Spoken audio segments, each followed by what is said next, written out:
Bonsoir à toutes et à tous, bonsoir les amis, bonsoir Zoé, je suis ravi de te recevoir sur Fréquence Humanité. Comment vas-tu? Je vais très bien, Sydney, merci de me recevoir. Bon, ben, je suis ravi.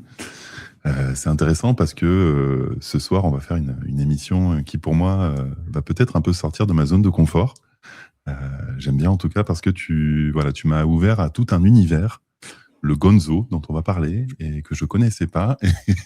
En tout cas, j'aime bien ton énergie qui est très fraîche, un petit peu rock'n'roll et tu es un peu une rebelle de la spiritualité, si j'ose le dire. Et j'aime beaucoup ton énergie. Donc, merci d'être là, en tout cas. Je suis très heureux de te recevoir. Écoute, ça me fait grand plaisir. Ça me fait grand plaisir et je suis heureuse que tu sois prêt à faire une émission un petit peu, je sais pas, qui sort peut-être un peu des sentiers battus, qui soit un petit peu rock. Ça me plaît tout à fait, donc c'est cool, merci. Bon, ben, je suis heureux. Euh, on va commencer peut-être par situer un petit peu le contexte. Donc, toi, tu es une grande voyageuse et c'est comme si finalement, voilà, tu es tout le temps en vadrouille et de par tes expériences, tu as pu un petit peu t'initier à certains endroits avec ce qu'on appelle les plantes maîtresses. Enfin, qu'est-ce qui fait que tu es ici ce soir et quel est un petit peu ton parcours sans faire, bien sûr, toute ta bio, mais un peu situe-nous le contexte, s'il te plaît. Oui, effectivement, je suis une grande voyageuse, mais en fait, lors de mon tout premier voyage, quand j'avais 20 ans, quand j'étais très jeune, j'ai directement en fait rencontré les plantes maîtresses, comme tu dis, rencontré l'ayahuasca, fait ma première diète de plantes. Donc en fait, si tu veux, c'est quelque chose qui fait partie de ma vie depuis très longtemps et qui s'est complètement en fait conjugué à tout ce que je fais en fait. Donc effectivement, je voyage, je me contente pas de partir au Pérou prendre de l'ayahuasca, je voyage vraiment de long en large en Amérique latine et j'écris aussi en fait. Et du coup, voilà, la rencontre avec le chamanisme amazonien, si tu veux, ça s'est intriqué en fait dans tout ce que je fais, c'est-à-dire l'écriture, les voyages, la philosophie aussi. Voilà, c'est quelque chose qui a pris racine dans ma vie et qui continue vraiment à l'inspirer et à l'amener, je dirais, tu vois, dans les deux sens, à la fois vers les sommets, à la fois vers les profondeurs. Voilà. Tu as écrit une série de livres qui s'appelle Borderline, c'est ça? Mhm. Ouais. Donc là, on va pas parler de Borderline ce soir, on va parler d'un autre livre que tu m'as envoyé qui s'appelle Rencontre avec le peyote. Alors, je sais pas comment on dit peyote, peyote, moi je Alors, sais je pas crois trop. que ça se prononce peyote en fait. Le TL, il me semble que ça se fait. Bon, bref, peu importe, mais voilà, ça s'écrit comme Ouais, ça en tout cas. voilà. Donc, ben, c'est ce livre-là que tu as auto-édité. Et je t'ai connu grâce aussi à Vanessa Escalante, qu'on a reçue sur la chaîne. Et c'est elle qui nous a mis en relation. Donc, on la salue ce soir. Et on salue bien sûr toutes les personnes qui sont là avec nous et qui nous écoutent. Alors, on va revenir un petit peu plus tard sur tout ça. On va prendre le temps justement de dérouler. Il y a un certain nombre de plantes maîtresses. Évidemment que le peyote ou le peyote en fait partie, l'ayahuasca, mais il y en a plein d'autres. Et je crois que tu as pu avoir une rencontre avec plus de plantes maîtresses, hein, bien sûr. On ne va pas parler que d'une seule ou de deux. Est-ce que tu peux nous parler justement de ce que c'est qu'une plante maîtresse exactement et pourquoi toutes les plantes ne sont pas des plantes maîtresses ou est-ce que justement toutes les plantes en sont? Alors non, effectivement, toutes les plantes ne sont pas des plantes maîtresses. Là, je précise que je vais parler du coup du point de vue Shipibo, la tradition amazonienne que moi je connais, qui se trouve donc au Pérou. C'est des gens qui se trouvent au Pérou. Et donc voilà, je peux parler de ces plantes maîtresses là. Les plantes maîtresses, en fait, comme leur nom l'indique, ce sont des plantes qui enseignent. Alors elles enseignent en fait à la fois un savoir et un pouvoir. C'est ça qu'il faut comprendre. Il faut comprendre aussi qu'en fait, chez bon nombre d'indigènes, chez les Shipibo, mais pas seulement en fait, une immense partie de leur connaissance, en fait, elle leur vient des plantes, dans un rapport direct avec les plantes. Et donc, ils entrent en contact avec ces plantes via des états de conscience modifiés. Pour eux, en fait, les états de conscience modifiés qu'on peut connaître effectivement quand on prend l'ayahuasca, le peyote, le San Pedro, enfin voilà, des plantes vraiment psychotropes, en fait, c'est un moyen d'accès direct à la connaissance. Et c'est presque en fait comme expérimenter la connaissance, tu vois. La plupart des traditions, en fait, elles n'ont pas forcément tu sais, un savoir livresque, quoi, un savoir encyclopédique, quelque chose qui se transmettrait, tu vois, d'une manière avec des livres ou je sais pas, ou des enseignements dans une université ou je ne sais quoi. C'est quelque chose de beaucoup plus vivant, en fait, tu vois. Et en fait, c'est les plantes directement quand tu les consommes, quand tu les diètes, du coup, comme chez les Shipibo, qui vont t'enseigner en fait une partie de la connaissance, leur spécialité, je dirais quelque chose comme ça. Alors les plantes maîtresses, c'est donc des plantes qui ont un esprit, un esprit mère en fait en l'occurrence, qui est en fait, si tu veux, l'esprit l'essence intelligente en fait qui gouverne toute l'espèce, tu vois. Il faut comprendre que les plantes, on les considère pas vraiment comme des individus, mais plutôt en fait comme une famille, si tu veux. Donc en fait, quand tu diètes une plante, tu vas t'adresser à la mère de la plante, à l'essence en fait, à son esprit mère. Et c'est elle en fait qui va pouvoir t'enseigner des choses. Voilà. Oui, merci en tout cas. C'est intéressant cette notion de conscience et d'esprit mère. Alors, moi, c'est un sujet qui me passionne et que j'ai bien envie qu'on développe. Hem, Déjà, on va reprendre un petit peu ce que tu as dit sur cette notion de pouvoir. C'est-à-dire que finalement, si je comprends bien, et je pense bien le comprendre parce que j'en ai fait moi-même l'expérience, quand on est en relation, parce que c'est pas que consommer, c'est une relation avec, une plante, avec son esprit, avec, son esprit mère, on récupère certaines aptitudes, le temps de cette connexion avec cette plante, et ces aptitudes vont nous donner des capacités ou des dons, on va dire, extrasensoriels un petit peu plus importants. Comment ça marche? Alors ici, je pense qu'il faut faire la différence en fait entre un chaman et un non-chaman. Parce que la diète de plantes, il peut y avoir une diète de plantes qui est vraiment en fait pour une diète d'apprentissage dans ces cas-là, pour vraiment devenir chaman. Et il y a les diètes de guérison, à vrai dire, que nous, les Occidentaux, on fait. Et en fait, dans ces cas-là, c'est très différent. En tout cas, par rapport au rapport avec le pouvoir, c'est quelque chose de différent.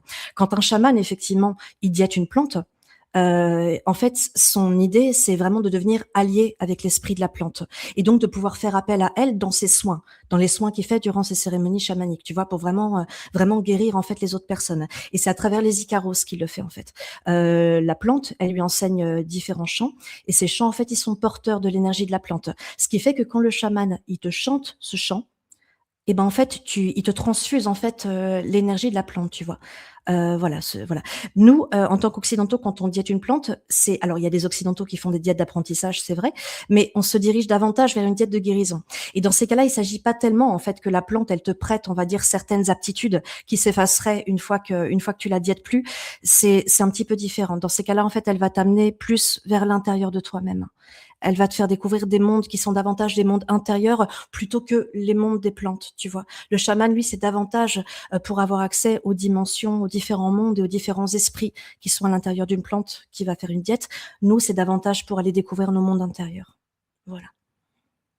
J'aime beaucoup que tu dises, diéter une plante, heu pour qu'il y ait pas de confusion, quand tu parles de diéter une plante, c'est de jeûner au préalable pour ne consommer que cette plante et n'avoir que cette plante dans le corps.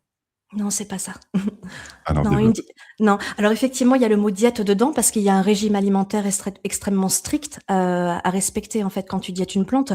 Mais non, en fait, diéter une plante, en fait, ça veut dire la consommer effectivement pendant un certain temps et entrer profondément en relation avec elle. Et en fait, pour permettre cette entrée en relation, il faut qu'il y ait beaucoup de choses en fait que tu évacues de ta vie.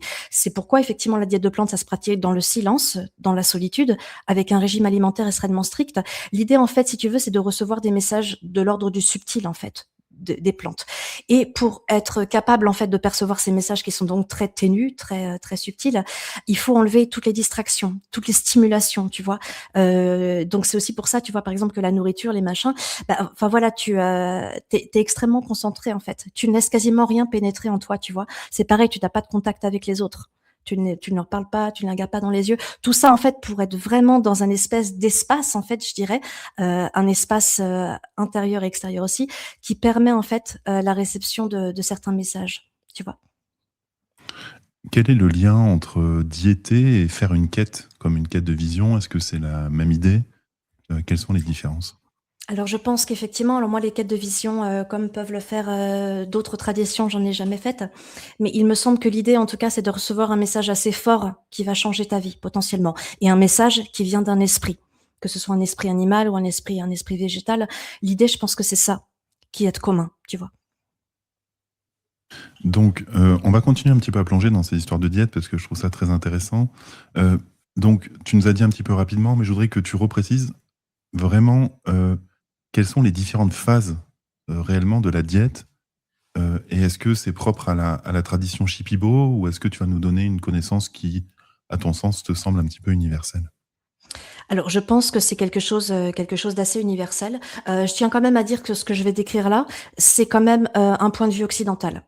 Les Shipibo ne décriraient pas forcément la chose à la manière dont je vais le faire maintenant, mais nous, les occidentaux, c'est vrai qu'on est un petit peu plus carrés, je dirais. Et je tiens à dire aussi que les différentes phases dont je vais parler, ce sont des choses qui s'interpénètrent. On peut pas dire que c'est forcément fait une bonne fois pour toutes. Il y a différents niveaux, il y a peut-être un peu des va-et-vient. Mais d'une manière générale, et ça, c'est propre à quasiment tous les chamanismes du monde, je pense, il faut comprendre qu'en fait, avant de pouvoir recevoir l'énergie d'un esprit, l'énergie d'une plante, il faut faire de la place à l'intérieur de soi. Donc il y a la phase de nettoyage. Et je dirais qu'en fait, voilà, c'est ça. Donc tu vas te présenter d'abord à la plante, il faut que tu puisses lui présenter quand même une intention majoritaire. T'es pas censé solliciter le monde des esprits comme ça par pure curiosité ou pur caprice ou juste, enfin, je sais pas, tu vois. Donc tu vas présenter en fait une intention qui va gouverner l'ensemble de ta diète. Et c'est ça en fait D'accord, que ça la fait plante 2 va secondes. traiter. Heu, Oui.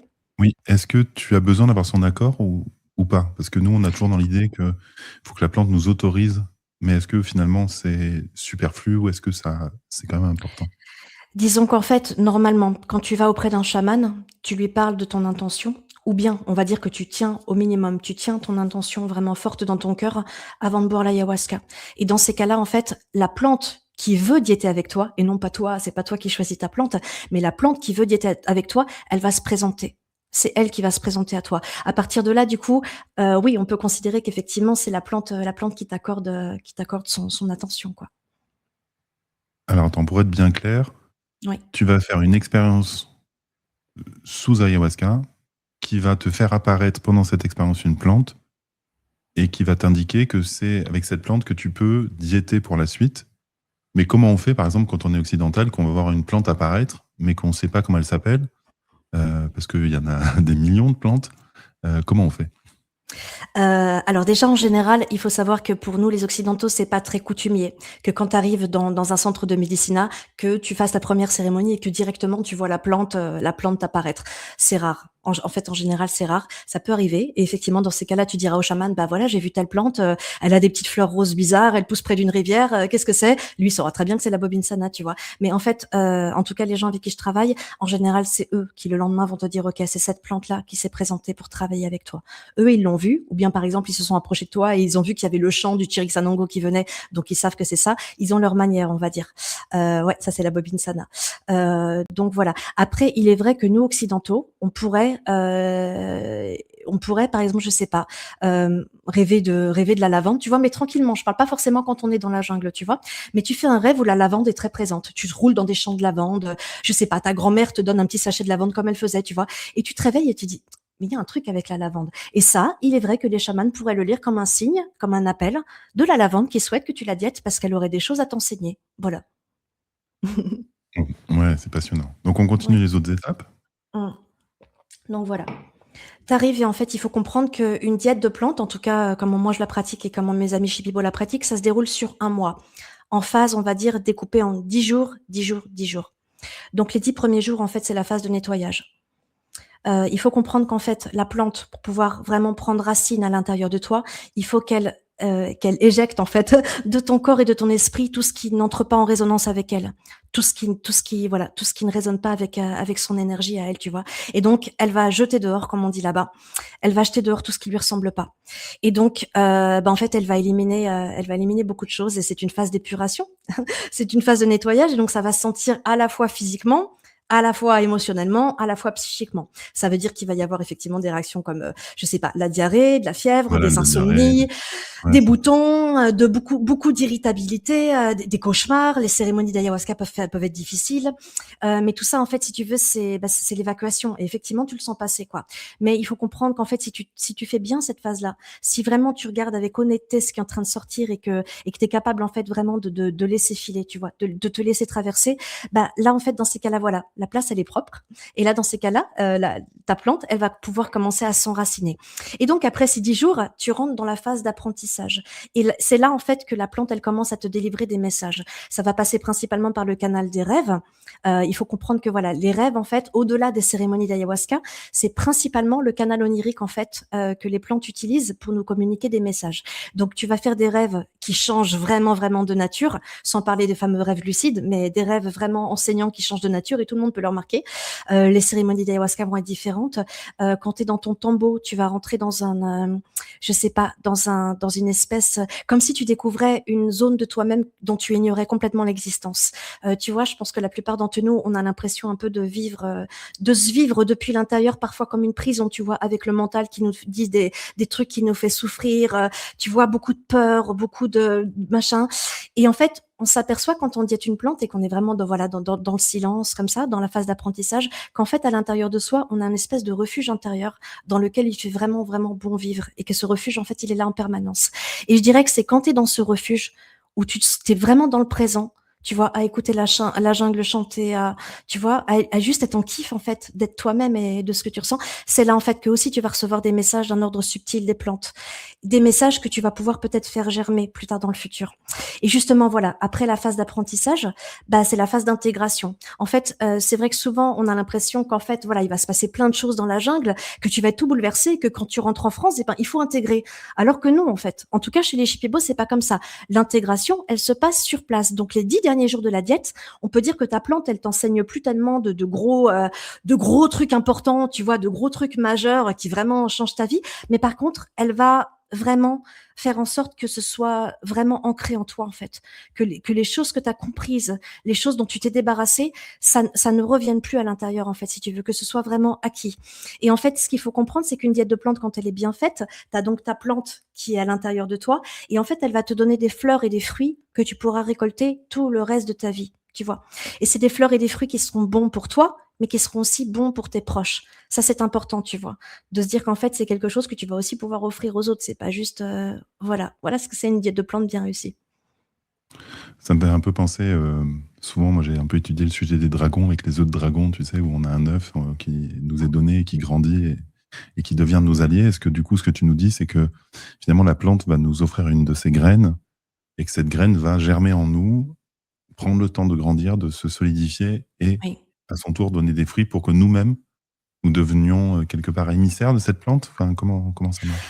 Alors émissaire, je ne sais pas. Moi, honnêtement, je me suis jamais sentie comme une représentante des plantes, même si j'en parle dans mes bouquins, que j'en parle énormément et que clairement ça continue à me passionner alors que ça fait ça fait 20 ans que je suis dessus. Je me suis jamais sentie comme une émissaire. Honnêtement, je pense que l'esprit végétal est quelque chose qui nous dépasse, en intelligence, en grandeur, en sagesse, en vieillesse, et je ne les vois pas vraiment nous utiliser peut-être comme elles sont pas humaines. Je tiens à dire quand même que même si elles peuvent aider un être humain, fondamentalement, ce sont des esprits extrêmement complexes et qui ont plus l'air d'être extraterrestres, je dirais, que d'être humains, tu vois. Donc moi, je j'ai pas l'impression qu'on puisse être un émissaire. Par contre, il est vrai que il y a une espèce de, je sais pas, peut-être de conscience écologique, inévitablement, quand tu as passé du temps dans la jungle et que tu t'es rapproché à ce point-là des plantes, qui est présente et qui peut effectivement aider dans un futur à ce que toi, tu aies un message de sauvegarde, tu vois, je sais pas, de la vie en général, tu vois, au-delà de l'Amazonie peut-être, de la vie en général, quoi. Donc voilà. J'aime beaucoup ce que tu dis parce que je suis arrivé à la même conclusion, qu'il y a des consciences végétales qui sont psychiquement bien supérieures à l'humain, et comme si elles n'étaient pas terrestres. En tout cas, j'aurais dit extradimensionnelles ou extraterrestres, je sais pas, mais en tout cas avec une réalité, un espace-temps qui n'a pas les mêmes lois et les mêmes règles que nous. Et ça, c'est hyper important ce que tu es en train de dire, parce que souvent, on en a une vision un petit peu romantique, presque un peu bucolique des plantes, avec cette idée, voilà, que presque un peu à la à Jean-Jacques Rousseau, voilà, le Rêverie du promeneur solitaire. Et en fait, finalement, c'est un monde qui peut-être est beaucoup plus cru que ce qu'on voudrait l'imaginer, en tout cas presque pas brutal, mais en tout cas qui est pas fleur et papillon. Et voilà, et j'aimerais que tu développes un petit peu là-dessus. Oui, et là, dans ces cas-là, on est obligé d'aborder le thème de la sorcellerie, hein, parce qu'effectivement, la sorcellerie, c'est aussi les plantes qui enseignent la sorcellerie aux chamans, hein. Il faut comprendre qu'en fait, ces plantes-là, elles sont au-delà de toute morale, en fait, si tu veux. La morale, c'est quelque chose d'humain. Les plantes, effectivement, on est dans un monde de pouvoir. un monde de savoir effectivement, mais le savoir, le savoir, tu peux en faire ce que tu veux, quoi. Encore une fois, tu peux, tu vois, tu peux en faire ce que tu veux. Donc après, effectivement, il y a la sagesse humaine qui s'accouple à ça, qui fait que bon, bah voilà, il y a t'as les chamans d'un côté, puis t'as les sorciers de l'autre, on va dire. Mais fondamentalement, les plantes, il y a pas de bien, il y a pas de mal dans ces mondes-là. Alors nous, on qualifie les choses d'obscures ou de lumineuses parce qu'on est humain et que c'est nécessaire pour nous. Mais potentiellement, une plante, elle peut t'enseigner à tuer quelqu'un, soyons très clairs. Elle peut t'enseigner à tuer quelqu'un. Et d'ailleurs, si on voit à moindre mesure, si on voit aussi un certain ego spirituel qui se développe après la prise de certaines plantes, c'est que fondamentalement, ces plantes-là ne t'empêchent pas en fait de nourrir l'ego.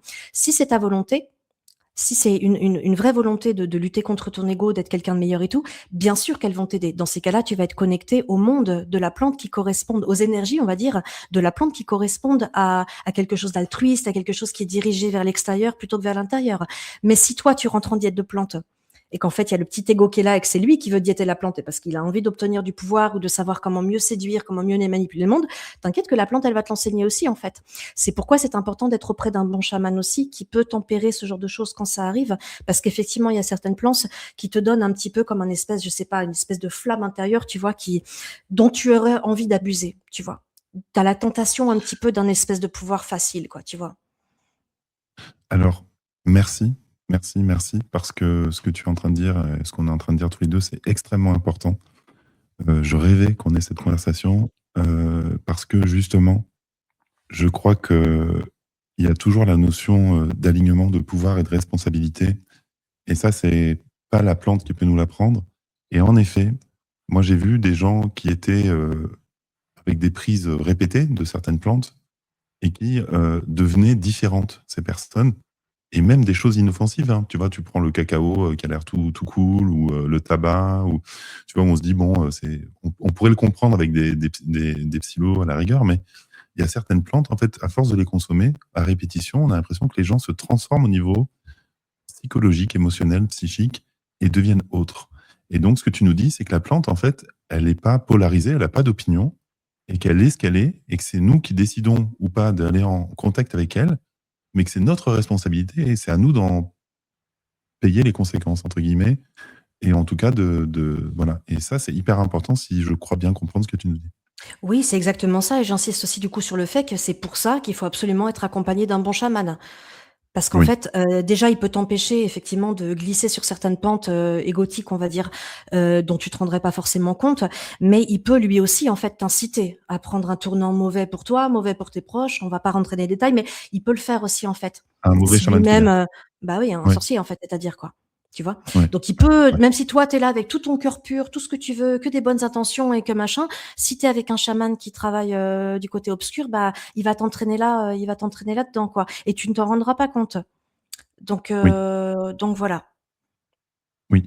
Comment, donc là, on est dans la partie prévention. Mais j'ai envie de dire, c'est un peu comme le chasseur, le bon chasseur, le mauvais chasseur des inconnus. J'y pense depuis Comment tout à l'heure à cette blague, c'était inévitable. alors le bon chaman, il te donne une plante et puis c'est un bon chaman. Donc le mauvais chaman, c'est pareil.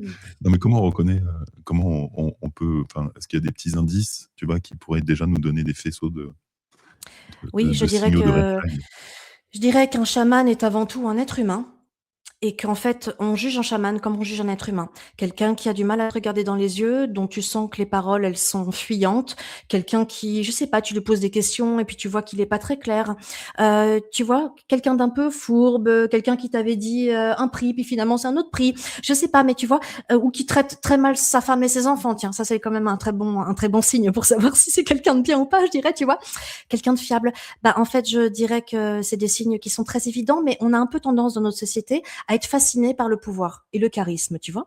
Et donc on pense qu'un Mmh. chaman, alors il est taiseux, non, c'est pas parce qu'il est prétentieux, c'est parce qu'il a tellement de savoir en lui, tu vois, que voilà, ou bien bah il répond pas clairement, oh c'est parce qu'il est au-delà de tout, tu vois, au-delà de tout ça quoi. Non, en fait non. On juge un chaman, on juge un shipibo comme on juge un occidental et quelqu'un qui a le cœur pur et qui est clair et qui s'adresse à toi clairement, il y a quand même de bonnes chances que ce soit un bon chaman. Enfin un bon chaman, un chaman qui soit pas mauvais. Après, effectivement, il y a des techniques, on va dire. des techniques, des chants. Un chaman, par exemple, il faut quand même qu'il ait un sacré répertoire de chants et donc il ait diété pas mal de plantes qui lui ait appris ces chants pour pouvoir, on va dire, c'est comme une caisse à outils, c'est comme une boîte à outils en fait, tu vois. Et du coup, s'il a plein d'outils différents, il peut réparer plein de problèmes différents. Donc effectivement, si toi tu te présentes avec une dépression, bah oui, il a le chant de la plante qui correspond à la dépression, tu vois. Et donc effectivement, si le mec il a pas diété beaucoup de plantes et qu'il a pas beaucoup d'instruments, je dirais, dans sa mallette de médicaux, bah, il peut pas t'aider pour beaucoup de choses, tu vois. Donc, il y a aussi effectivement une question de technique quand même qui rentre en jeu, je dirais. C'est un peu de la technique, quoi. Voilà. Donc, il peut avoir le cœur très pur et être quand même incompétent. Voilà. Et parce qu'en fait, si tu veux, c'est toujours délicat. Ce que tu nous dis, non pas que je sois pas d'accord avec toi, mais que quand on est à l'étranger, on n'a pas forcément les mêmes référentiels, les mêmes signaux. Tu vois, finalement, la manière dont tu parles, sans manquer de respect, c'est presque une façon de parler des Blancs, enfin, en tout cas des Occidentaux, de voir un petit peu ce truc très rationnel. Malgré tout, moi, ça m'est déjà arrivé en voyage, de méprendre les intentions, c'est-à-dire de les croire plus mauvaises que ce qu'elles étaient ou de les croire meilleures que ce qu'elles étaient parce que finalement, c'est pas les mêmes, c'est pas les mêmes critères, en fait, d'appréciation du monde, de l'espace, du temps, heu, Je suis d'accord avec toi, mais je dirais qu'il y a quand même, alors descendons d'un niveau. Au niveau, je dirais OK. peut-être, j'en sais rien, tu sais, des micros expressions, quelque chose que tu sens, tu vois? Alors après là, voilà, dans ces cas-là, on parle même plus critères parce que ça dépend de chacun. Enfin voilà, c'est compliqué.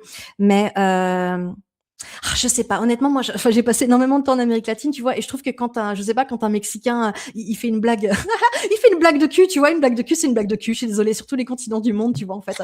Non, c'est idiot, mais enfin voilà, tu vois, le petit humour, ou c'est pareil, les filles du village, tu vois, quand elles rigolent comme ça entre elles, il y a un petit côté féminin qui, moi, je trouve, en fait, se retrouve chez les Shipiba comme chez les Françaises, en fait, tu vois.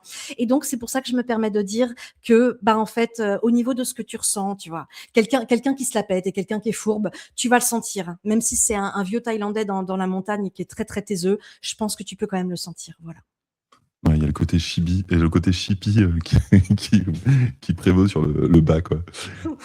Donc oui, en effet, ce que j'ai remarqué, en tout cas, c'est que quand on est en voyage, on est beaucoup plus dans son animalité, dans son instinct premier. Et donc moi, je sais que quand je voyage ou quand j'ai voyagé, j'étais vraiment un radar, ambulant. Tu vois? Prêt à parce qu'on est beaucoup plus, observateur, on voit les micro-signaux dont tu parles, les micro-détails de réaction, même le mouvement des paupières, des genoux. Est-ce que Tu les deviens un jambes, elles vrai profiler. ouais, c'est ça, mais bien sûr, parce que, justement, parce qu'on n'a pas les bons signaux, les bons critères pour être sûr et certain de qui on a en face. Mais ça, c'est une chose, si tu veux.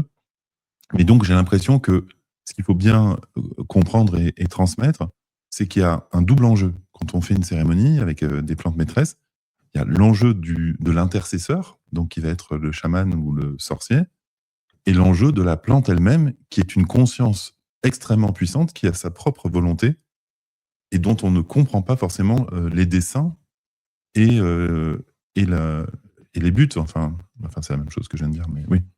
Oui, même si là, je dirais quand même en fait que là, il y a un troisième élément du coup dans l'histoire, c'est nous. Et là, dans ces Oui, cas-là, même si effectivement les plantes sont un réservoir immense de potentialités de toutes sortes, bonnes comme mauvaises, l'idée justement d'adresser une intention à la chose et d'avoir quelque chose, une intention qui soit vraiment du domaine des tripes, hein, je dirais, tu vois, quelque chose qui est réel, ça, mine de rien, ça orchestre pas mal, l'expérience. C'est, je sais pas si tu veux, c'est quelque chose en fait que les plantes elles respectent, je dirais qu'elles suivent en fait.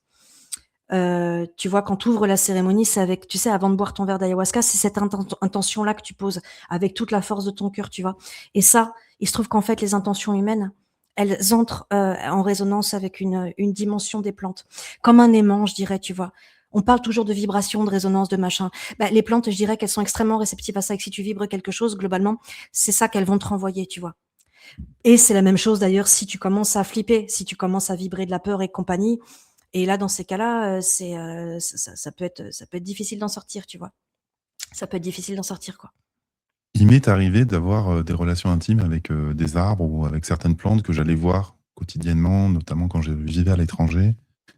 Et je me souviens que j'avais des relations, amicales avec des banians, notamment les banians, je me sentais bien auprès des banians Et il m'est arrivé de constater que, selon les jours et selon les banians, on n'avait pas du tout le même rapport et qu'il y avait, des caractères, si je peux parler ainsi, différents en fonction de ces arbres ou de ces végétaux. Alors, sur des plantes, ça se sent peut-être moins que sur des arbres, parce que les arbres sont plus anciens, plus massifs.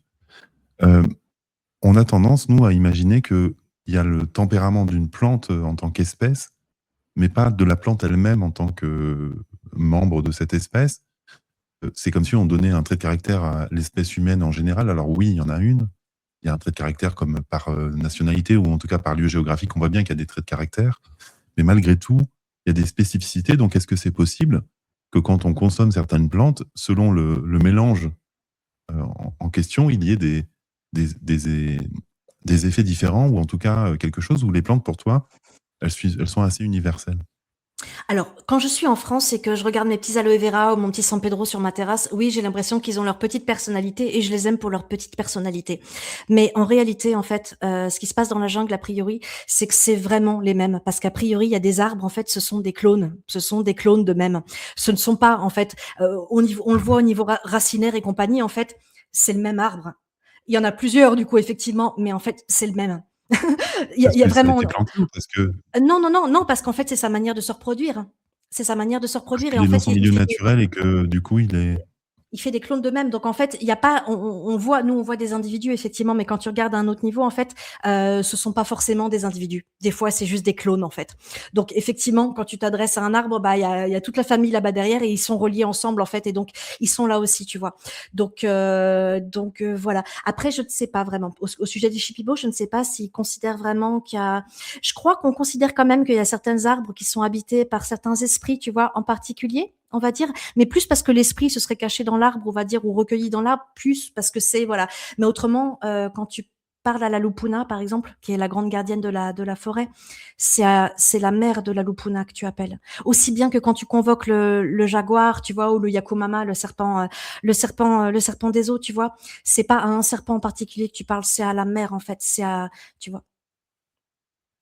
Ça c'est ouais, donc ça, c'est la la lupuna, lupuna, hein. la lupuna, ouais. Voilà. Alors, donc là, c'est intéressant parce qu'en fait, on parlait pas depuis le même niveau. Finalement, moi, c'est comme si je parlais depuis le niveau de la manifestation, Mmh. c'est-à-dire la plante qui a poussé dans un certain écosystème et en effet, selon l'endroit où c'est, par exemple moi, j'étais sur une île, peut-être qu'il y a eu des cérémonies à cet endroit-là, peut-être que là-bas, il y en a pas eu, peut-être qu'il y a eu un ancêtre qui a été enterré en dessous, peut-être que ça change la donne. Et donc toi, ce que tu nous parles, c'est de parler avec la plante mère, donc ce qu'on peut nommer l'esprit source ou Ouais. heu, l'esprit originel. Et donc là, cet esprit-là qui précède la manifestation, lui, il est de la même essence. Et finalement, la plante n'est que une fractale ou un hologramme de lui-même. Et à ce moment-là, donc ce sera toujours le même effet. La plante devient simplement le réceptacle, manifesté de ce principe, non manifesté, c'est ça? C'est extrêmement bien dit. Non, vraiment. D'accord. Ouais. D'accord. OK, OK. Oui, parce que oui, oui, donc c'est plus clair. Au niveau des questions, je vais t'en poser deux trois. Hem, donc par rapport à ce qu'on disait tout à l'heure au chaman, heu, Catherine de dit: «Mais du coup, vu les dangers que tu nous as partagés sur le chaman, est-ce qu'on pourrait quand même le faire sans le chaman? Ou c'est quand même mieux, de prendre un chaman, quitte à prendre des risques?» Non, c'est indispensable. Autant pour la prise d'ayahuasca que pour la diète de plantes. Tout simplement déjà parce que pour diéter une plante, en fait, il faut être capable de convoquer son esprit. Alors ça, c'est une subtilité supplémentaire. Quand par exemple tu bois la sève d'un arbre, par exemple, tu vois, ou la décoction d'une racine, enfin peu importe quoi. En fait, pour vraiment invoquer, je dirais, et convoquer l'esprit de la plante, et en fait passer du coup d'un remède qui serait peut-être entièrement médicinal, si tu le buvais juste comme ça, on va dire, à la façon dont nous, on consomme les plantes en Occident, c'est-à-dire que voilà, il y a des molécules qui sont bonnes pour ça, voilà, tu vois, voilà. Mais si tu veux entrer en diète de plante et donc entrer en communication avec l'esprit mère de la plante, il faut être capable en fait de l'invoquer cet esprit. Et ça suffit pas en fait de boire la sève d'un arbre ou de boire la décoction d'une plante. Il faut en fait, il faut pour invoquer l'esprit, en fait, il faut chanter déjà, en fait. Chanter le chant de la plante au-dessus du verre de sève, par exemple. Tu vois, c'est ce que le chaman y fait en ouverture de ta diète. Il chante le chant de la plante, voilà, et il va souffler le tabac. Il faut comprendre aussi que ça, c'est pareil. Le râpé? Avant non, non, pas le râpé, non, non, le tabac, non, non, le mapacho, la fumée vraiment. Et ça, en D'accord, fait, oui. ça, c'est quelque chose sur lequel j'aimerais quand même un petit peu m'arrêter parce qu'en fait, le tabac, on ne peut absolument pas s'en passer, pour ce qui est de la diète de plantes, de l'ayahuasca, de la communication avec les plantes. Parce qu'en fait, avant même la cueillette de la plante, pour cueillir la plante dans toute, voilà, dans tout le respect qui s'impose et pour aussi, du coup, que son esprit puisse se manifester, il faut d'abord, en fait, lui souffler du tabac avant de la couper. Et c'est marrant parce qu'en fait, les chamans, ils arrivent auprès d'un arbre, ils vont chantonner un petit truc aigu, tu vois, un petit machin, et ils vont souffler du mapacho dessus comme ça, tu vois, en fait. Et on a découvert, en fait, récemment que, en fait, les plantes, elles réagissent, en fait. Elles sentent quand on Au leur niveau souffle chimique, dessus. Ouais, au niveau ouais. chimique, en fait, c'est quelque chose qu'elles sentent, tu vois? Et donc, en fait, quand tu souffles du tabac, alors il y a le souffle, effectivement, le souffle, sans partir dans des millions de parenthèses, le souffle, c'est l'âme de quelqu'un, si tu veux, en fait. Et donc, quand le chaman, il souffle, c'est comme quand on dit qu'il faut souffler Ouais, il dans mélange les son naseaux d'un âme avec la cheval chimie. pour, il se présente à la plante. Ouais. Il annonce son arrivée et il en profite pour faire sa requête. Il faut savoir que le tabac, quand il est fumé comme ça, c'est un mélange en fait entre la matérialité et le subtil. La fumée, elle a une double nature. Elle a une nature à la fois matérielle, on peut la voir, mais elle a une nature gazeuse aussi, tu vois. Et donc en fait, le tabac, il fait le lien entre les mondes. Il fait le lien entre l'homme et les esprits, tu vois. Et donc le chaman, quand il met son intention dans le tabac avant de couper la plante, il lui demande sa permission. Il la remercie pour s'offrir aux hommes, tout ça et tout, bref. Et donc, quand bah voilà, il a coupé de la racine, il a fait une décoction, il va te présenter ton verre. Bah, c'est pareil. Il souffle le tabac, il informe en fait. Il informe ton verre, il convoque l'esprit de la plante avant de te le donner. Et là, dans ces cas-là, quand tu bois le verre, c'est pas juste un remède médicinal, c'est quelque chose qui a une autre dimension. C'est quelque chose de chamanique, tu vois? Alors, pour confirmer ce que tu dis, j'ai eu l'occasion quand j'étais en Amazonie, alors moi du côté brésilien, de goûter du tabac, du vrai tabac d'Amazonie. Alors déjà, ça se présente pas comme du tabac comme on le voit. Moi, c'était comme un immense, stalactite ou enfin en Un tout cas ça masso, se ouais, coupe, comme ils disent. voilà, ça se coupe en tranches comme on couperait, Un on va dire, je sais pas saucisson. moi, voilà, un tronc et c'est très humide et voilà donc et moi j'avais goûté et quand j'ai goûté, j'avoue que ça la puissance, c'est-à-dire qu'au bout de quelques secondes, j'étais, déjà connecté aux esprits, de la forêt, voilà et on a l'impression que le calumet de la paix, c'était d'autres substances que le tabac, mais je peux vous assurer que du vrai tabac, c'est plus puissant que d'autres plantes, qu'on fume, de manière récréative. Donc oui, oui, je peux vous assurer que le vrai tabac, c'est une plante sacrée. Ça me fait penser un petit peu à la, à la vigne qui est sacrée dans l'alchimie, en Europe et donc il y a beaucoup de propriétés au niveau de la vigne. C'est comme une plante, universelle et j'ai l'impression que c'est un peu ce que tu nous dis, au niveau du tabac, c'est comme, une plante universelle qui active toutes les autres, qui serait comme un intermédiaire, presque, en tout cas pas neutre, mais en tout cas, qui peut s'adapter avec toutes les autres, quoi. Oui, alors elle est pas neutre, effectivement, elle a une vraie personnalité, mais oui, effectivement, c'est un intermédiaire et elle potentialise, en fait, si tu veux, les autres plantes. Et Oui, sur oui, tout le oui, continent américain, même entre les hommes, hein, le calumet de la paix, comme tu dis, ou les offrandes de tabac, mais sans même parler de fumée, les offrandes de tabac, on dit que les esprits, en fait, ils sont extrêmement friands, tu vois, du tabac. oui, Et donc, oui, quand tu veux respecter un lieu ou demander la permission ou honorer quelque chose, un esprit, tu lui laisses un petit mapacho, tu vois. C'est voilà, ouais, les ouais, cigarettes amazoniennes. ouais, Tu fais des offrandes de mapacho, tu vois, parce que les esprits, en fait, voilà. Donc, le tabac, voilà, ce serait un peu long d'en parler, mais il est oui, extrêmement présent. Et donc, pour en revenir à la question de base, en cérémonie d'ayahuasca, c'est pareil. Il faut quelqu'un qui, grâce à ses chants, soit capable en fait de diriger la cérémonie, de la guider, de s'adresser aux esprits qui vont se présenter. C'est pareil, grâce au tabac, de faire des sopladas, des chupadas, enfin voilà, il y a énormément de choses à faire, qui fait qu'en fait, tu ne peux pas le faire tout seul. Sinon, tu ouvres des portes et tu es exposé à potentiellement tout et son contraire. Et c'est oui. extrêmement dangereux, tout simplement. Qui, qui a enseigné ces chants aux chamans? Est-ce que Les c'est les plantes. plantes elles-mêmes, Mmh.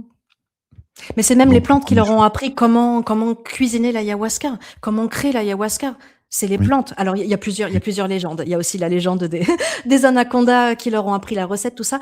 Mais enfin, d'une manière ou d'une autre, c'est les esprits de toute manière et tous les indigènes de la planète entière disent que ce sont les esprits qui leur ont appris, la oui, pharmacopée, la tout quoi, en fait, oui, tout. oui. Voilà. Donc Ça va être peut-être une pensée un petit peu occidentale, mais du coup, qu'est-ce que ces premiers chamans avaient de si spécial qui fait qu'ils ont réussi à avoir la bonne recette ou avoir le bon chant, et que pourquoi nous, on ne pourrait pas y arriver? Et pourquoi eux, ils y sont arrivés à un moment particulier à avoir cette connaissance? Hem, alors déjà, nous, on vit plus tellement dans un environnement naturel et c'est idiot, tu Mm. vois? Mais, là-bas, même là-bas, si tu veux, en fait, ils disent eux-mêmes qu'avec la déforestation, les esprits, ils reculent de plus en plus loin. Physiquement, tu vois? Presque, en fait, et que dans les forêts plus ou moins, voilà, où ça a été déforesté à côté, tout ça, que c'est plus de la forêt primaire, il y a plus les mêmes esprits comme avant. Donc effectivement, à l'époque des premiers chamans, on peut considérer que c'était comme Avatar, quoi. La vie, tout était vivant, tu vois? Tout était, les esprits, enfin voilà, tout était interconnecté, si tu veux. Et puis, il est vrai aussi de toute façon que, enfin voilà, nous, on a fait une césure, quoi. On a fait une cassure, en fait, avec le monde végétal, le monde animal, même sans parler des esprits. On a fait une cassure avec le monde naturel, tout simplement. C'est-à-dire qu'on a décrété que nous, on ne faisait pas partie de la nature. Tu as la nature d'un côté et puis les hommes de l'autre. Comment veux-tu qu'on apprenne quelque chose? Alors, je ne dis pas quelqu'un qui se consacre, même sans partir en Amazonie, quelqu'un qui partirait, je sais pas, j'en sais rien, dans les Pyrénées, je ne sais où, qui s'isolerait vraiment longtemps, tu vois, qui rentrerait dans un rapport, tu vois, à se dépouiller de ses qualités d'homme, tu vois, de plus en plus pour effectivement retrouver une part très animale, sans doute. Et je pense qu'il y en a de toute façon des Occidentaux qui reçoivent des messages des animaux, Oui, des plantes. Il y en a, mais oui. ça demande de s'éloigner très très fort de la civilisation qu'on a mis en place, quoi. Parce que là, on est Oui, ça déconnecté, me tout pensait à, simplement. j'en parlais hier, ça me fait penser à Walden, La vie sauvage, ce livre Oui, oui, Tortoro, je oui, crois qu'il oui. s'appelait. Oui, oui, oui, Oui. Taureau, Henri David Thoreau, ouais. Taureau, pardon, oui, Taureau, voilà, c'est ça. Mmh. Euh, donc, merci. Je vais te poser encore quelques petites questions, puis on va reprendre après notre débat. Euh, alors, c'est pareil, c'est une question dont tu as peut-être déjà répondu, mais que pensent les plantes mères, donc les consciences originelles, du fait que nous consommions une part d'elles-mêmes, donc des plantes qui sont manifestées? Du point de vue des chamans, tu veux dire? Ou enfin, Non, que c'est-à-dire que, je sais pas moi, d'être consommé tout court, ce qu'elles en pensent? oui, que par exemple, je sais pas moi, si je suis l'esprit d'une plante, qu'est-ce que je pense du fait qu'on me consomme en tant qu'humain, animal, en cérémonie? Alors honnêtement, je serais bien présomptueuse de m'avancer, mais par contre, je peux parler du point de vue Shipibo. Eux, ils considèrent qu'en fait, les plantes et les grands arbres et tout ça, en fait, c'est nos ancêtres et que du coup, bah, ils se sentent envers nous comme des grands-parents se sentent envers leurs petits-enfants. Voilà. Ouais, c'est très clair. Mm. Euh, Ceux qui ne croient pas au pouvoir des plantes auront-ils des effets indésirables ou des conséquences? Non. Enfin non. Non, moi la première fois que j'ai bu de l'ayahuasca, j'avais 20 piges, j'étais, con comme un manche, comme tous les gens de 20 ans, je pense. Je ne croyais absolument pas aux esprits et j'avais, envie aussi de garder mon esprit critique et je trouve que c'est très sain dans une certaine mesure de pas aller forcément épouser, tout ce qu'on te raconte parce que, ah voilà, c'est folklorique, tu vois? C'est le les sages amazoniens, ils ont forcément la vérité. Non, moi je trouve ça cool aussi d'être capable de garder un esprit critique et une certaine objectivité sans se laisser, forcément enroulé dans le paradigme de quelqu'un d'autre. Mais il est vrai que quand tu, quand tu vois avec un vrai bon chaman une ayahuasca bien forte, oh là là, ça remet en question beaucoup de disons que, enfin, disons que là, tu te rends vraiment compte à quel point tu ne sais rien. C'est pas que tu as appris des nouvelles choses, mais c'est juste que tu mesures à quel point tu ne sais rien fondamentalement. Voilà. Et donc, il est possible dans ces cas-là que si tu continues un petit peu sur la voie, oui, tu puisses considérer que, bah, que les esprits, voilà, que les plantes ont un esprit. Voilà. Alors, je vais poser une question qui est sur deux commentaires, mais c'est un petit peu la même, c'est-à-dire quel est le rapport euh, avec les animaux, on va dire, est-ce que c'est pareil avec les animaux et quelle est la conscience des shipibos par rapport au côté végétarien ou de manger des animaux? Oui, alors là, pour le coup, on note une certaine dichotomie, je dirais, enfin une dichotomie. C'est-à-dire qu'en fait, bon, maintenant les villages Shipibo ont un petit peu évolué, mais c'est vrai qu'en général, les Amazoniens, les gens qui vivent en Amazonie, ils sont quand même très très proches. Ils sont pauvres déjà quand même globalement. Et ils sont au niveau de l'alimentation, ils sont très proches de ce qu'ils trouvent très directement. C'est-à-dire effectivement du yucca, des bananes, du poisson, du poulet, du riz.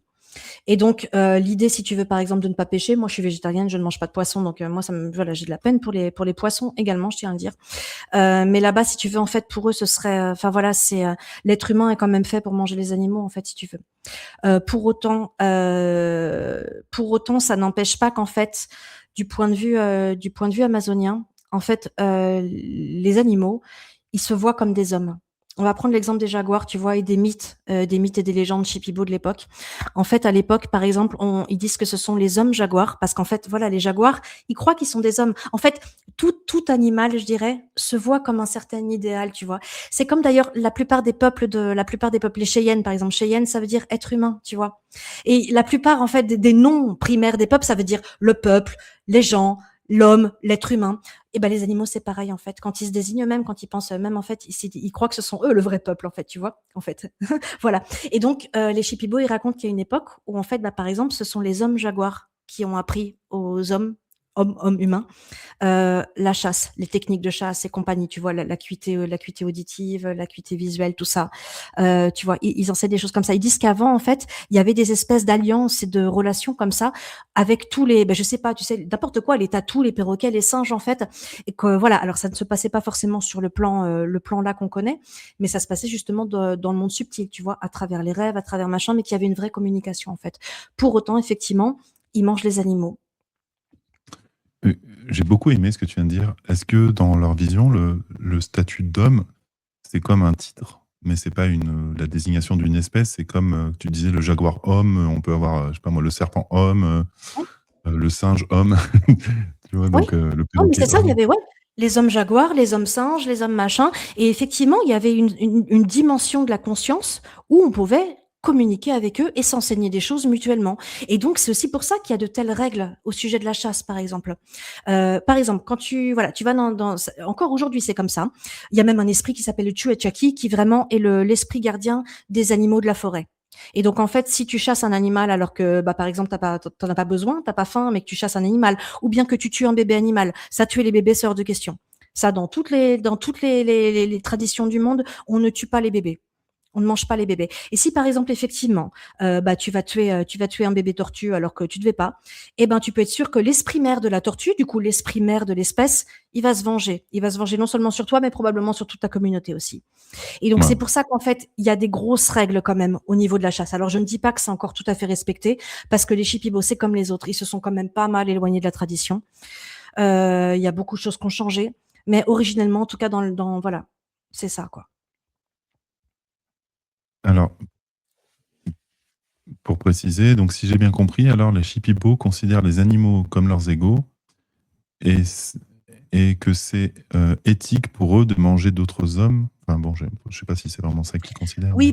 Oui, plus ou moins pour le coup, en fait, ils pensent vraiment que, bah oui, en fait, si tu veux qu'on est censé, bah oui, qu'on est censé se manger entre nous. C'est le cycle naturel. Si tu veux, les animaux, ils se mangent entre eux. Bon, bah voilà, nous, on est un prédateur parmi d'autres, tu vois. On est un prédateur parmi d'autres, D'accord. donc effectivement, on se bouffe entre nous, et voilà. Mais oui, a priori, en tout cas, ils se considèrent. Moi, j'en ai entendu beaucoup des indigènes, pas seulement les Shipibo, mais les indigènes, parler effectivement d'égal à égal avec les animaux. Mm. Pour autant, dans les faits de la vie quotidienne, bon, ça n'a pas tout à fait D'accord. l'impression que ça donne. Voilà, voilà, voilà.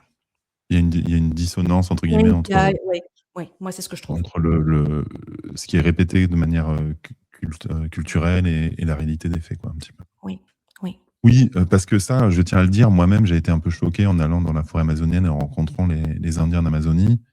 On en a une image très romantique, mais la réalité est bien autre, hein. Moi, c'est les premiers qui lançaient des papiers par terre, qui n'avaient pas forcément une conscience de la nature comme nous, on l'entend du point de vue d'occidental, c'est-à-dire qu'on a l'impression que on est le mal incarné, que les autres peuples sont tous beaux, merveilleux et gentils, mais c'est pas du tout le cas. Non, il y a toutes les facettes de toutes les personnalités dans toutes les couches de tous les peuples, enfin, un peu partout. Et ce côté un petit peu qu'on peut voir dans le film Avatar, il n'y est pas forcément dans l'Amazonie, en tout cas pas dans toutes les tribus, quoi. Ouais, Non, et clairement pas dans la majorité de l'Amazonie, hein, effectivement, hein, quand tu on est vas, enfin, je d'accord. sais pas. Ouais, clairement pas, quoi. Ouais, ouais, moi, c'est ce qui m'a choqué, hein. Ouais. Je m'attendais pas à ça du tout, mais c'est pas du tout Avatar. Voilà, moi Non, j'étais. malheureusement, non. Voilà. Non. Ouais. Je l'ai fait aussi à côté Equitos, au Pérou et côté de l'État d'Acre au Brésil, donc je connais un petit peu. J'y suis allé par 2 endroits et oui, c'est pas du tout ce qu'on pense. Y aurait-il Karine demande, y aurait-il une relation de conscience qui s'instaure entre l'humanité et la planète de Gaïa et donc à travers, j'imagine, ces consciences? Est-ce que finalement c'est, heu Alors ça, c'est une question, pardon, excuse-moi, je t'ai interrompu. C'est vas-y. une question qui revient souvent, mais ça, pour être tout à fait honnête, la même si la Pachamama, si tu veux, alors eux, ils s'appellent pas Gaïa, ils s'appellent la Pachamama, la terre-mère. Oui, Il y a effectivement un rapport avec la Pachamama. Alors pas forcément chez les Shipibo pour le coup, mais tu sais, je pense à ça se fait dans toute l'Amérique latine, tu sais, avant de boire, n'importe quoi, ton coca, ta bière, tu en mets un petit peu sur le sol et ça, c'est pour la Pachamama, tu vois? oui, Donc il y a ce petit, il y a cette espèce de proximité, je dirais, tu vois? À considérer qu'effectivement, c'est un être vivant, à qui on peut s'adresser, à qui tout ça, tu vois? Après par contre, il y a une question occidentale qui revient souvent, par exemple, à quel point les chamans sont concernés, en fait, par les problèmes de la planète, tu vois?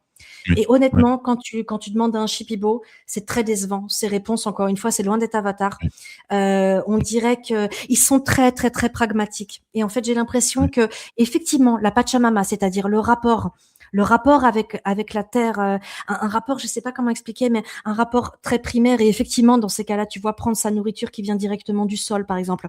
Ça, les Shipibo, c'est important pour eux. Ils considèrent que nous, on est malade parce qu'en fait, la nourriture qu'on mange, elle a été produite par des machines.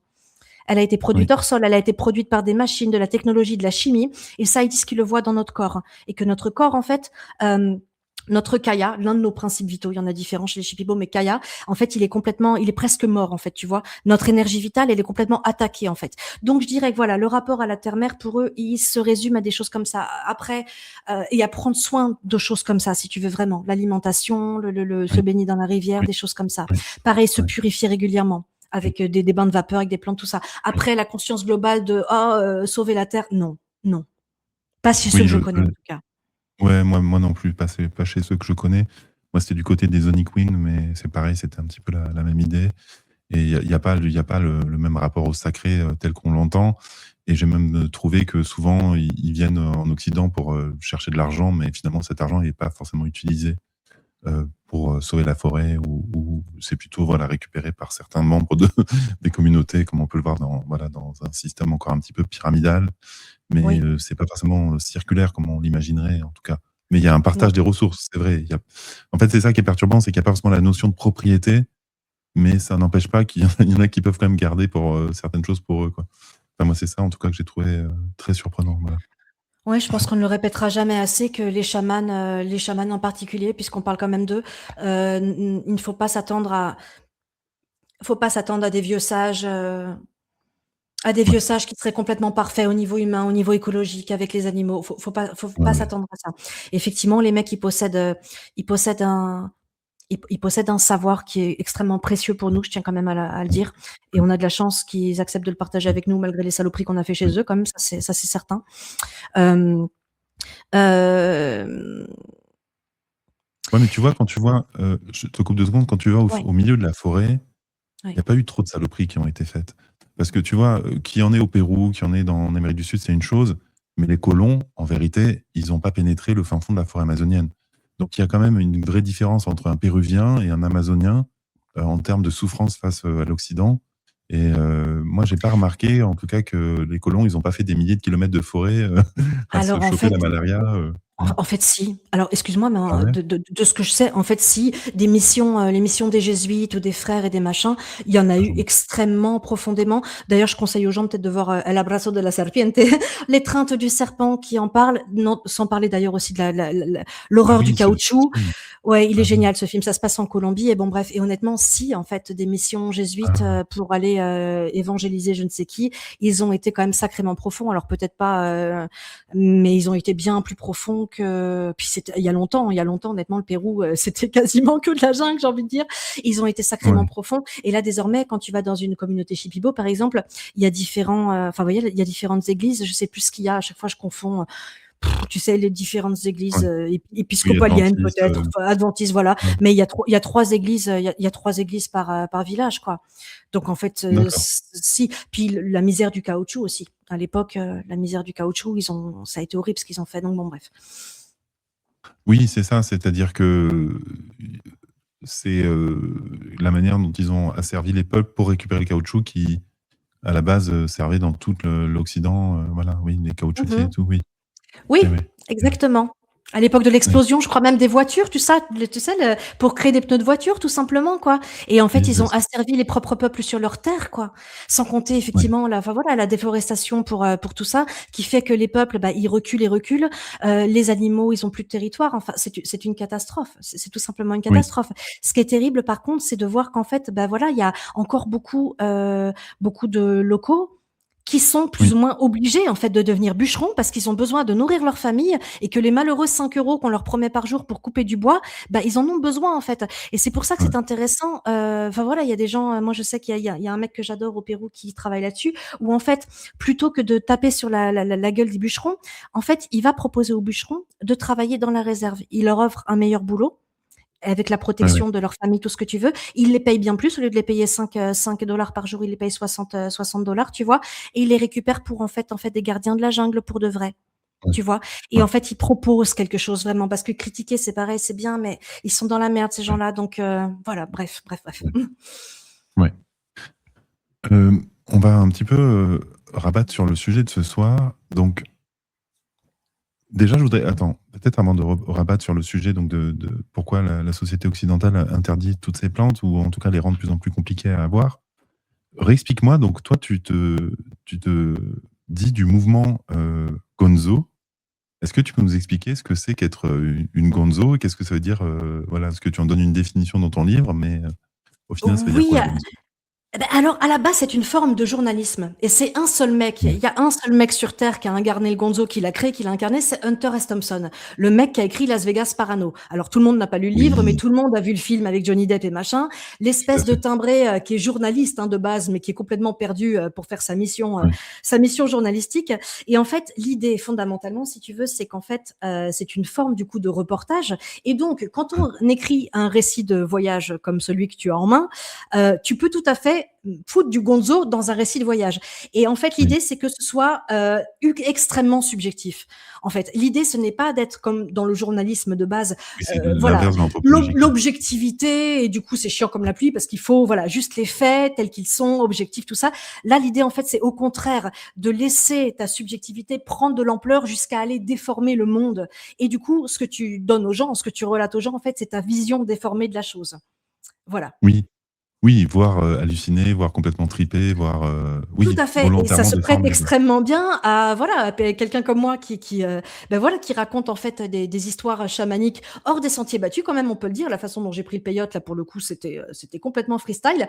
Bah, ça s'y prête très bien en fait, en étant 100 % honnête. Pas en essayant, si tu veux, d'avoir l'air plus sage que ce que j'étais ou plus machin. Non, un voyage, toi qui es voyageur, tu le sais aussi, les voyages, c'est plein de situations débiles, cocasses, un peu foiré, un peu machin, mais c'est ce qui fait l'essence de la vie. Et voilà. Et c'est pareil pour la prise de psychédéliques. C'est pas toujours transcendant, c'est pas toujours machin. Des fois, il se passe des trucs que tu comprends pas. Des fois, tu fais des petites bêtises. Bah ouais, mais l'authenticité, quoi. Voilà, des récits authentiques. C'est ça le gonzo. Oui, il y a quand même, voilà, comment toi tu deals avec le fait d'être, une occidentale qui finalement s'immerge dans une autre culture, sans, tomber dans le prosélytisme, mais comment tu fais pour finalement, tr réussir à, équilibrer en toi cette contradiction, de devenir finalement porte-parole d'un peuple, qui n'est pas forcément, celui de naissance et qui, voilà, peut avoir un message des fois un petit peu moraliste. Enfin, je dis pas que c'est le cas, mais tu vois, de protection de la nature. Enfin, comment tu gères l'idée que finalement ça peut faire aussi: «J'ai voyagé et je viens enseigner, Non, aux non, honnêtement, occidentaux, qu'ailleurs c'est mieux». Mmh. mais je suis porte-parole de rien. Ça revient à ce qu'on disait au début, tu vois, de se croire au Ouais, service des plantes, au service des chipibos, mais je ne suis au service de, je ne suis au service de rien du tout. Il se trouve qu'en fait, je suis écrivain. Donc moi, ma façon de transmettre, et j'écris de la fiction. Là, on parle d'un récit de voyage qui est un récit Ouais, réel, c'est vrai, tout en ouais, étant gonzo. Mais ouais, moi, principalement, ce que j'ai écrit, c'est Borderline. C'est une saga de 6 livres et c'est de la pure fiction. C'est du roman, vraiment, où le mec, ouais, effectivement, c'est un jeune homme en deuil de sa sœur jumelle et il part, en fait, il tombe sur un chaman, tout comme moi, d'ailleurs, j'ai tombé sur un chaman, c'est vrai, je l'ai pas cherché, je suis tombée dessus. Et en fait, voilà, ce chaman, en fait, il va l'aider grâce à la diète de plantes et aux cérémonies d'ayahuasca, il va passer des mois et des mois ouais, dans la jungle et en fait, il va explorer tout son passé et voilà tous ses traumatismes en fait pour apprendre à se guérir du deuil de sa sœur jumelle et se diriger vers la liberté. C'est hautement philosophique si tu veux, oui, c'est rock'n'roll oui, aussi. Bon bref. Donc oui, voilà, moi ce que je veux dire c'est que je ne suis porte-parole de rien du tout. Effectivement, j'ai un blog où je parle énormément des plantes et tout ça, mais il y a aussi une volonté de ma part en fait on lit énormément de conneries en fait. C'est juste plus oui, possible sur Instagram, sur Google, sur YouTube, des gens qui ont bu 1 ou 2 fois de l'ayahuasca et c'est eux qui viennent justement t'enseigner la vie et te dire que c'est la panacée universelle et que je ne sais quoi et d'en faire un espèce de saut en parachute spirituel que tout le monde doit avoir fait. C'est pas du tout ça. Et donc c'est vrai que moi quand j'ai commencé à écrire mon blog, à la base c'était juste parce que voilà j'avais déjà écrit Borderline, c'était des petites transmissions, des petits machins. Et au bout d'un moment, le sujet des plantes continuait à me passionner. Moi j'ai continué à apprendre auprès d'elles, j'ai continué machin. Et d'une manière ou d'une autre, j'avais envie aussi peut-être de réguler les choses, de dire en fait les occidentaux, comme on vous parlait d'ayahuasca, fermez-la en fait.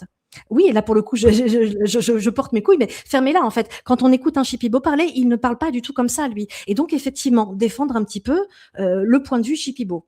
Mais c'est tout. Et moi, mon vrai canal d'expression, c'est l'art. C'est l'art, c'est la littérature. Et à partir de là, il n'y a pas de prosélytisme qui tient. Euh, ouais, ouais. L'art, c'est l'art, si tu veux. Donc effectivement, il y a toujours un thème un petit peu central. Et moi, vu que ma vie est très liée à mon œuvre, évidemment que l'ayahuasca, elle a beaucoup de place dans. Voilà, mais c'est pas une pub pour l'ayahuasca Borderline, pas du tout en fait.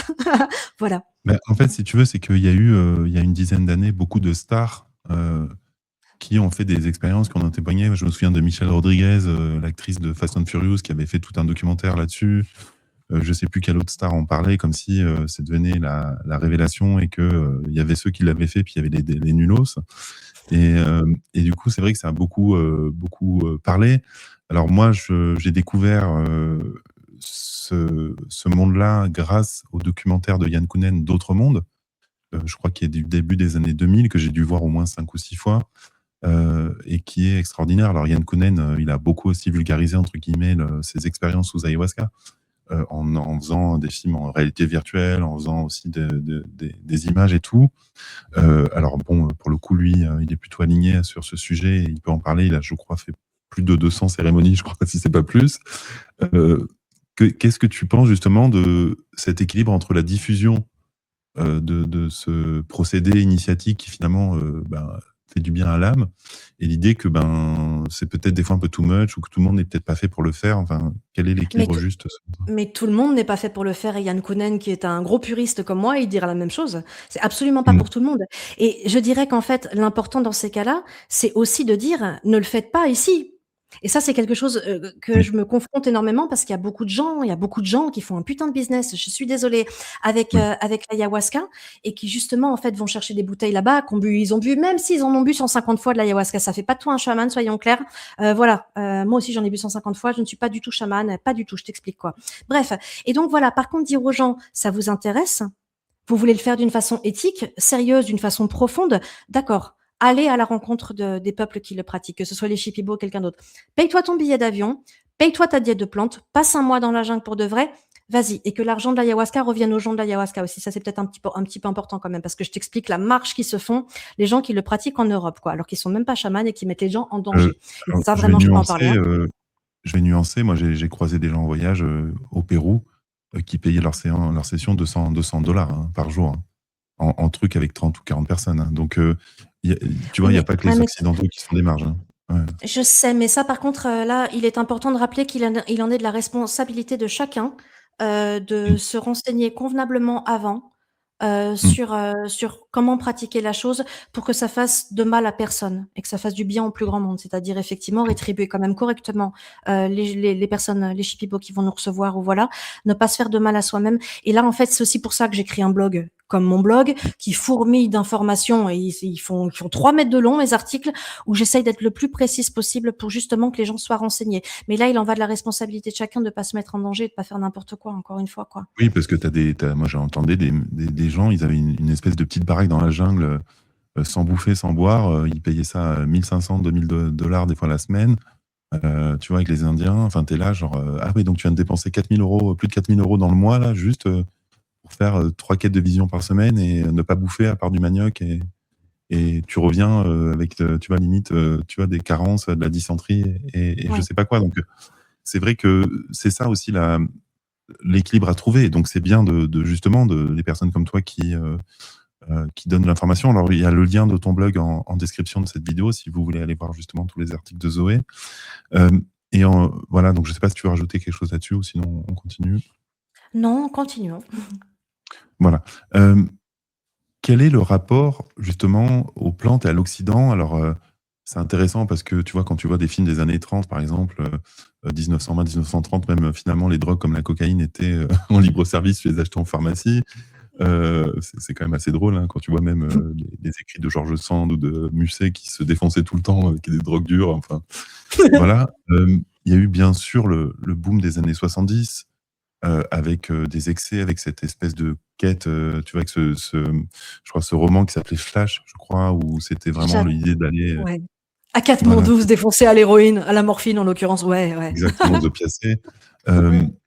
Comment, finalement, comment réguler tout ça et comment permettre que ça puisse ouvrir les consciences et que ça soit aligné? Et surtout, ben, pourquoi finalement il y a cette guerre à ces plantes aussi et à la pharma, enfin, en France et en Europe en particulier? Alors il est Alors, il y a vrai qu'en plusieurs tout questions. cas, bah, la guerre a commencé, on va dire, parce qu'il y a eu l'époque, voilà, dans les années 60 quand même, quand le LSD a explosé aux États-Unis, tout ça et tout. Bon voilà, la France en fait, elle a un petit peu copié ce qui se passait, mais c'est bon, c'est vrai qu'il y a eu un petit peu, enfin voilà, il y a pas eu, il s'est rien passé de grave en fait, si tu veux, mais bon voilà, les médias ont monté ça en épingle, tout ce que tu veux. Bon bref, enfin voilà, ça c'était un mouvement un petit peu trop révolutionnaire à leur goût. Puis la France en fait, elle s'est juste calquée là-dessus parce que il s'est rien passé de grave chez nous, en tout cas avec le LSD et tout ça quoi. Hem Après, je dirais que bon, après ça c'est une chose, tu vois, les drogues dures effectivement, voilà, le drogue dure, c'est une chose. Après moi je dirais que ça remonte bien plus tôt que ça en fait. Et justement pour reprendre le titre de ton émission, l'interdit, enfin voilà, le sacré qui devient interdit, mais ça remonte à l'époque des sorcières en fait quoi. Et encore une Euh, fois, on revient au pardon, mais on revient au voilà, au catholicisme je crois ou à la chrétienté, excuse-moi, je confonds toujours, je sais pas comment on dit, bon peu importe. Mais ce qui est sûr, c'est qu'à l'époque en tout cas, il y avait certaines personnes et j'ai tendance à dire que peut-être les communautés un peu entières avec certains rites, on va dire, tu vois, genre le rite de la moisson, enfin voilà.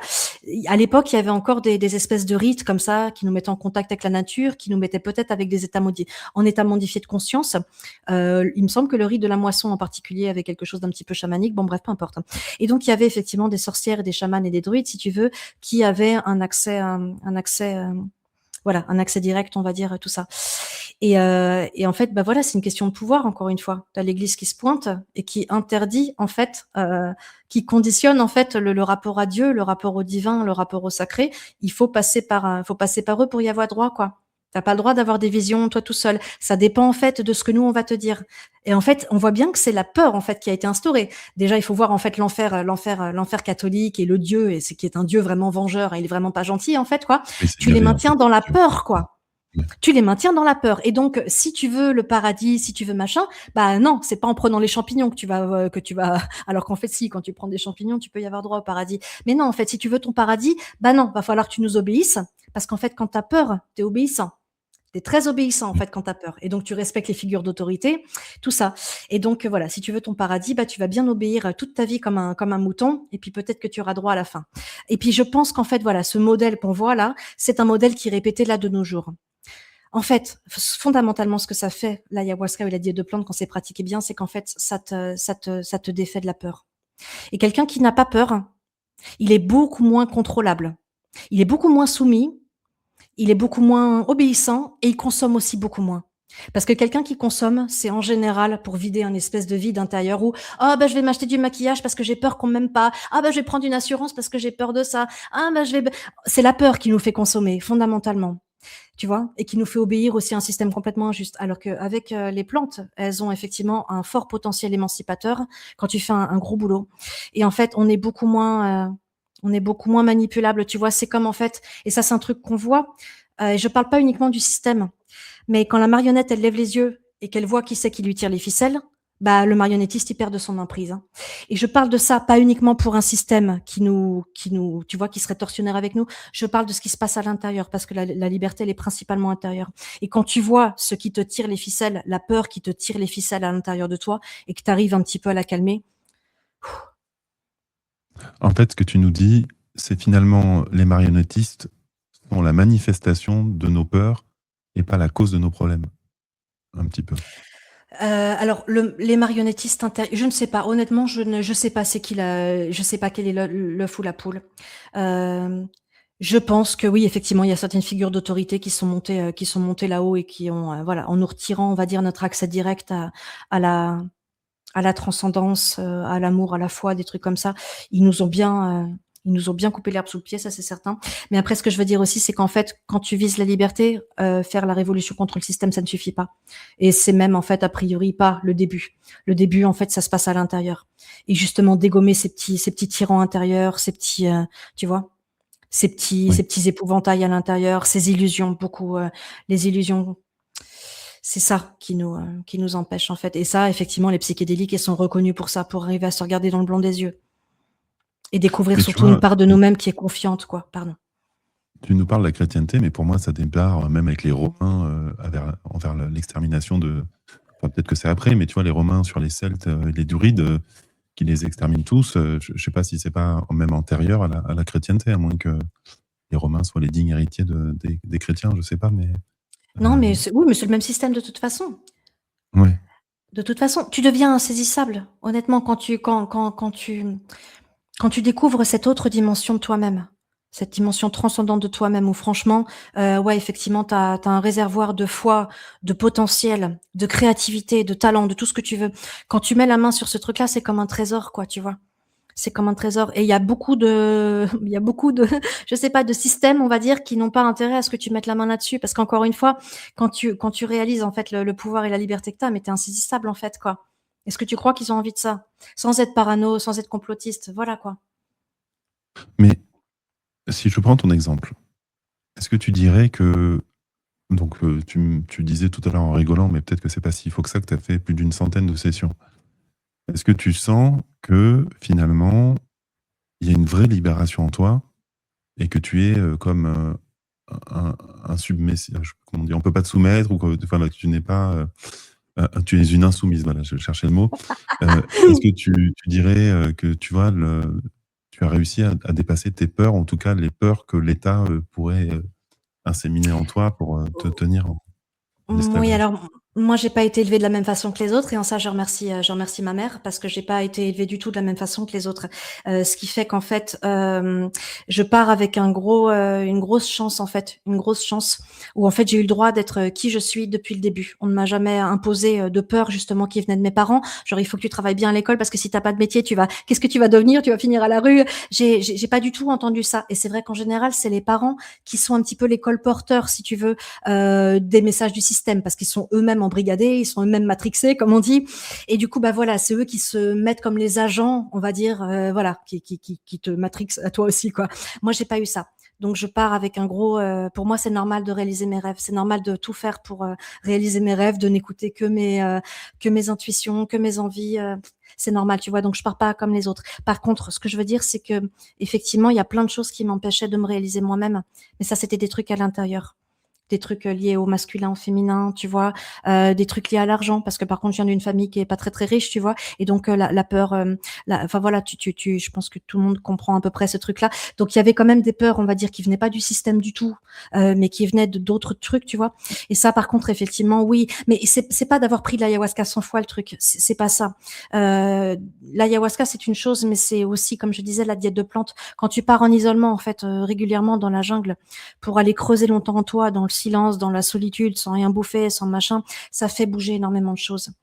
Ça fait bouger énormément de choses. Donc voilà, il y a eu une diète spécifique où j'ai travaillé sur mes croyances, tu vois? Jusqu'à présent, j'étais serveuse, j'avais déjà publié mes borderline, tu vois? Mais j'osais pas, je pensais que j'y arriverais jamais, tu vois? Que je pourrais jamais en vivre et je continuais à faire serveuse, tu vois? Et j'ai dédié une diète spéciale, avec la yaourt, tu vois? Où en fait, j'ai dit: «Mais» et voilà, et en fait, j'ai découvert que j'avais plein de croyances limitantes qui m'empêchaient de vivre de mon art. Il y en avait plein, en fait. Et du coup, bah, pendant toute cette diète, bah, j'ai travaillé là-dessus et voilà, j'avais 30 ans, j'ai pris ma retraite. J'ai pris ma retraite à 30 ans, j'ai 38 ans et depuis, bah, voilà, c'est pas que je roule sur l'or, tu vois? Mais par contre, chaque jour, j'écris. Je suis plus jamais retournée faire serveuse, en fait, parce que merde, je suis écrivain, en fait, tu vois, quoi?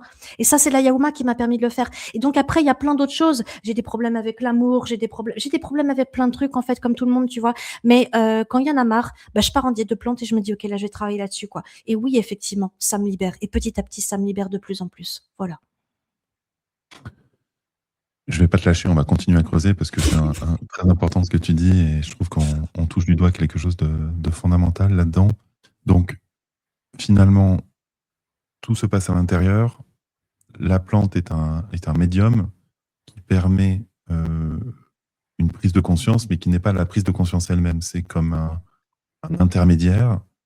Donc, finalement, ce que tu nous dis, c'est l'introspection, le vrai sujet. Et donc, finalement, la quête la diète de plantes ou la quête de vision, finalement, c'est ce moment où tu te retrouves face à toi-même et tu prends une semaine, 15 jours avec un régime alimentaire particulier pour aller te sonder, sonder ton âme.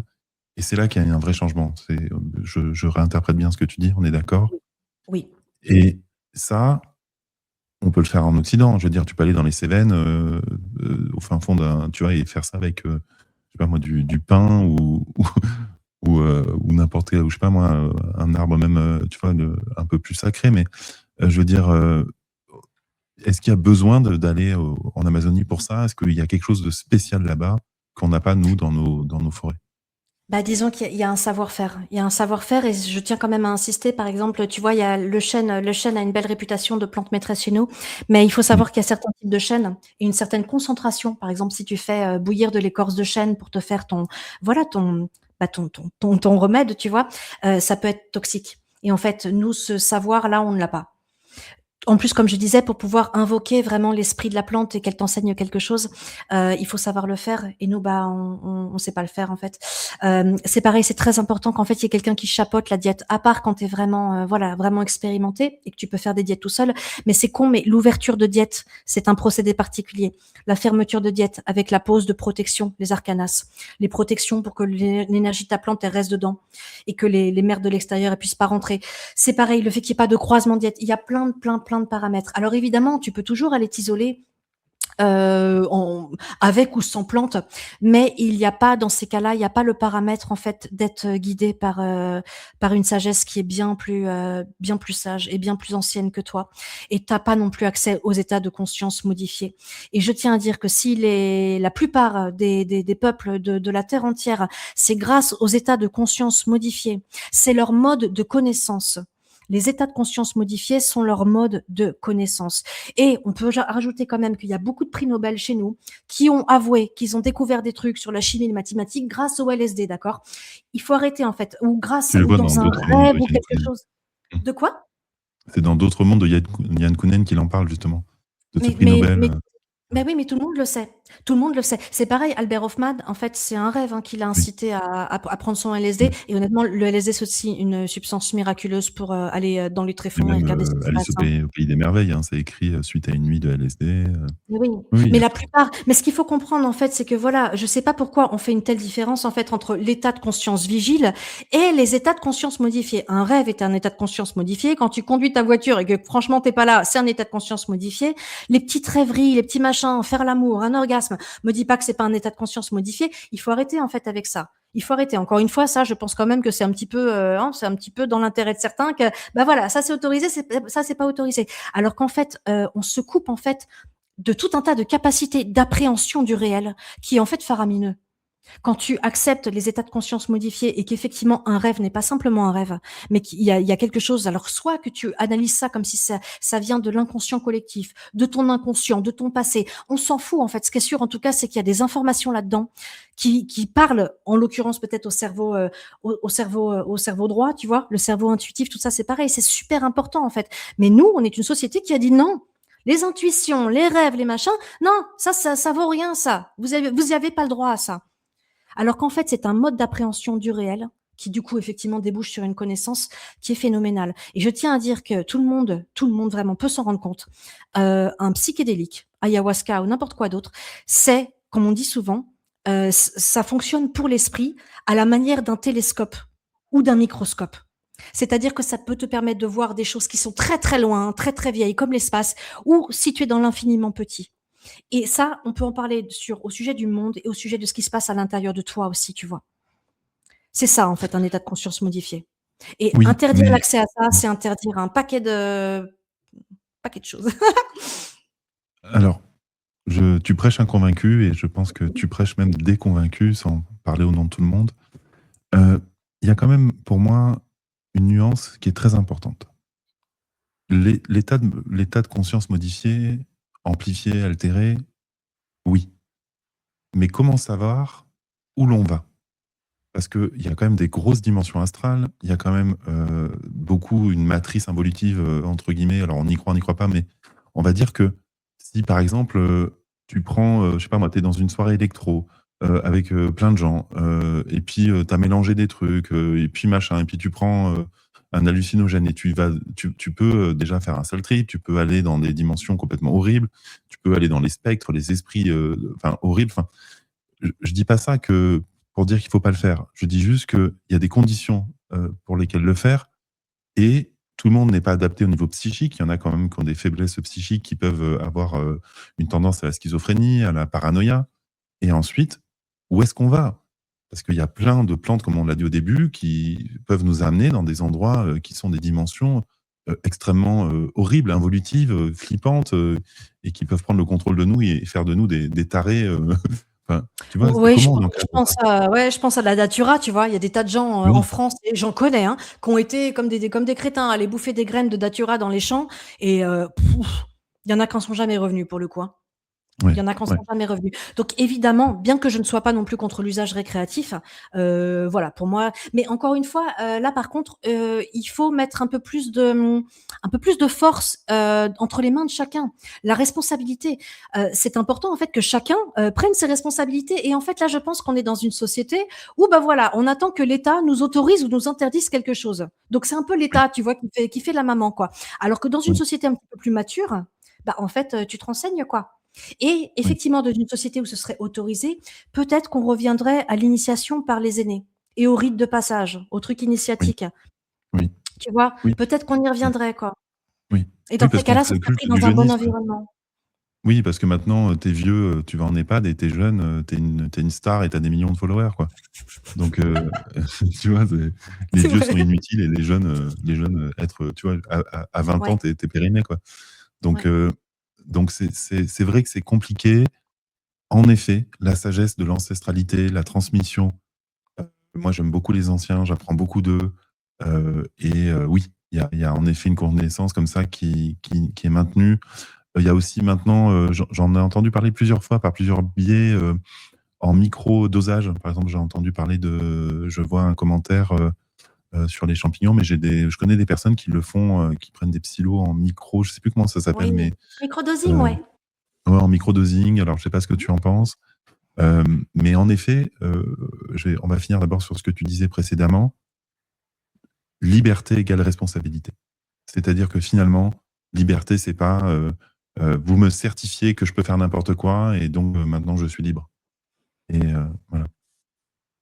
C'est ça. Et on remarque aussi quand même que dans les sociétés traditionnelles où effectivement il y avait des rites de passage et où effectivement il était souvent question d'état de conscience modifié, pas forcément par les plantes, mais par une douleur extrême, par un isolement, l'exposition aux éléments, genre sur une montagne, il fait froid la nuit ou une chaleur extrême, enfin bon, peu importe, ou les animaux dangereux aussi, les Maasai par exemple, il y a quelque chose avec les lions, bon, très dangereux, quoi. Bref. Et en fait, on s'aperçoit dans ces sociétés-là que quand, je dirais, quand la crise d'adolescence, en fait, elle est accueillie est reconnu comme un passage fondateur par le Oui, reste de ta société, en oui, fait, tu vas pas péter un plomb derrière, tu vas pas faire le gogol, quoi. Alors que nous, non, en fait, ce qu'on s'aperçoit chez les jeunes, c'est qu'en fait, on essaye de recréer nos propres rites initiatiques. Donc effectivement, moi, la première, je l'ai fait. Tu vas en rave party, tu cumules absolument tout et vraiment, je sais de quoi je parle. Tu vas en boîte de nuit, tu baises avec le premier venu pour te faire un petit peu peur. Tu fais tout un tas de trucs interdits. Effectivement, tu conduis bourré, tu fais n'importe quoi. Mais en fait, on se cherche nos propres confrontation avec le danger et avec la mort. Parce qu'il faut comprendre qu'un rite initiatique, en fait, est une question de mort-renaissance. Par exemple, oui. un jeune adolescent, il va dire adieu à... Et effectivement, c'est pour ça qu'il y a des risques, Il y c'est a pour une, ça que ça fait il y a une mal. petite mort, C'est une l'adolescence. Oui. petite mort. Mais il dit adieu au jeune homme, au petit garçon, pour devenir un guerrier ou un homme, si tu veux. Et nous, effectivement, c'est pour ça qu'on se confronte à nos parents aussi. Et qu'on ment. On leur dit pas à nos parents quand on fait des conneries. C'est notre manière à nous, si tu veux, voilà. Mais on s'aperçoit que dans ces sociétés-là, en fait, quand c'est encadré, quand c'est reconnu comme naturel et quand c'est encouragé et guidé par les aînés, en fait, voilà, c'est fait. T'as pas besoin de faire le foufou tout le temps, quoi. Voilà. Oui, mais si tu veux, j'en parlais, j'écoutais Franck Lobvé, alors qu'on aime ou qu'on n'aime pas, c'est pas le sujet, mais qui disait en fait finalement, les parents sont de plus en plus permissifs, mais il y a un truc que les gamins n'ont pas le droit de faire, c'est mourir. Et donc en fait, si tu veux, il y a l'idée que finalement, on veut plus éduquer, on veut plus machin, l'enfant est roi, il fait ce qu'il veut, mais tant qu'il se fait pas mal et tant qu'il se met pas en danger. Et en effet, moi, quand j'étais en Amazonie, j'ai été choqué. J'ai vu des enfants de à peu près 6, 7 ans choper un fusil et commencer à courir avec le fusil pour aller tirer dans l'arbre pour essayer de choper un truc. Tu te dis: «Attends, il a quoi? Il a 6, 7 ans?» Et puis ils se mettaient des mandales entre eux et puis ils se géraient entre eux. Enfin, je veux dire, les fusils, dans les communautés indiennes, c'est open bar. C'est-à-dire que, voilà, n'importe qui peut prendre le fusil et aller tirer un coup. Donc tu te dis: «OK», sauf que les gamins, ils courent entre eux, mais en fait, la survie du gamin lui appartient. C'est-à-dire que finalement, il s'auto-détruit pas pour faire chier ses parents. C'est-à-dire que finalement, c'est plus voilà, c'est plus du chantage à la vie, tu vois? C'est-à-dire je n'ai plus besoin de faire croire que je vais me tuer pour que tu t'intéresses à moi parce que en effet, je suis responsabilisé quant à mes actes et à ma survie. Parce que j'ai une conscience de moi qui a été aiguisée. Je suis un être, séparé de mes parents, donc j'existe en tant que tel, donc ma survie est entre mes mains. Et donc ça, c'est vrai que c'est quelque chose qu'on les parents n'apprennent pas à leurs enfants. Ils ne leur apprennent pas que leur survie leur appartient, en fait. Oui, puis je pense qu'il du coup, tu vois, regarde cette espèce de déresponsabilisation qu'il y a, on voit en fait aussi quoi, on prend pas du coup, c'est aussi pour ça peut-être, tu vois, qu'on respecte les étapes du conditionnement quoi. On se montre pas très créatif, pas très machin. Voilà, bon écoute, oui, on se marie, on trouve un job, on achète une bagnole, machin. Il y a pas de responsabilité non plus là-dedans, tu vois? C'est peut-être pour ça, parce qu'on n'est pas habitué en fait à et c'est aussi pour ça d'ailleurs qu'on voit tellement de gens qui vont mal en fait, je pense, qui n'ont jamais appris à écouter leur feu intérieur, tu vois? Ils ont jamais appris à le faire et ils se réveillent effectivement à 40, 50, ils se disent: «Mais j'ai l'impression en fait que j'ai beaucoup donné aux autres», tu vois? J'ai pas mal, respecté, les étapes qu'on m'avait dit de faire et clairement je suis pas heureux, quoi. Mais par contre, quand il est question de m'écouter moi-même et de dire: «Bon, voilà, maintenant j'ai 50 ans», par exemple, les enfants, ils sont grands. Là, maintenant, j'ai du temps pour moi, j'ai de l'argent, j'ai du temps pour moi, je vais pouvoir et en fait, tu t'aperçois que, tu tellement pas pris l'habitude, en fait, de t'écouter Ouais. toi-même que tu ne sais même pas, en fait, ce que tu veux. Tu Tellement c'est as entouré pas sous la des couches, gymnastique, ouais. c'est ça Ouais. et du coup, Oui, mais effectivement, mmh, ouais. mais toi et moi, par exemple, je nous mets peut-être dans le même sac, on a fait ce qu'il fallait pas avant de trouver l'équilibre, tu vois?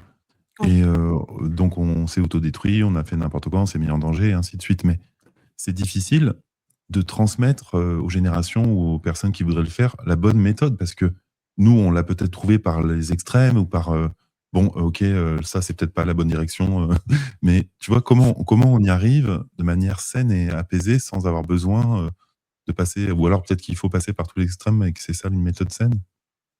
Alors je sais pas, moi je pense qu'il y a des nouveaux parents là, des parents peut-être, je sais pas, qui ont 25 ans, 30 ans. J'ai même des Oui, amis à moi qui sont plus vieux que ça et qui ont des enfants. Les choses sont en train de changer. Les choses sont en train de changer. Les enfants sont en train d'être élevés, différemment désormais. J'ai pas forcément la méthode, mais je pense que c'est en train de changer de toute façon. Donc je sais pas quelle forme ça prendra, mais je pense que ça prendra une bonne forme. En tout cas, En tout cas, voilà, moi je sais que mes amis qui ont des enfants et qui les élèvent différemment, ça, voilà, ça promet quelque chose de très nouveau. Il y a beaucoup plus de, oui, il y a beaucoup plus de liberté, beaucoup plus d'écoute de ce que les gens sont, enfin de ce que les enfants sont au fond d'eux, parce qu'on ne devient pas quelque chose en fait, on est quelque chose et on ne fait que en fait. Je dirais se dépouiller en fait des choses qui ont été rajoutées superficiellement au-dessus, quoi. Tu vois, nous, regarde des gens comme nous, en fait, on a encore besoin, on fait partie de la vieille génération, on a besoin en fait de retirer les couches qu'on nous a imposées pour Oui, trouver qui on est vraiment nous-mêmes, tu vois. oui, oui, je fais Il y a, que il y a, ça, moi, il retirer. y a de ça, quoi, tu Mmh, vois. Il y a de ça. mmh. Bref, Ouais, donc là, je pense qu'on ouais. a, voilà, on va avoir droit à autre chose désormais. Oui, alors, voilà, on s'approche doucement de la fin, mais peut-être pour aller vers un message, plus positif, c'est-à-dire qu'on voit bien, bon, ce qu'il faut pas faire, on voit bien ce qui marche pas.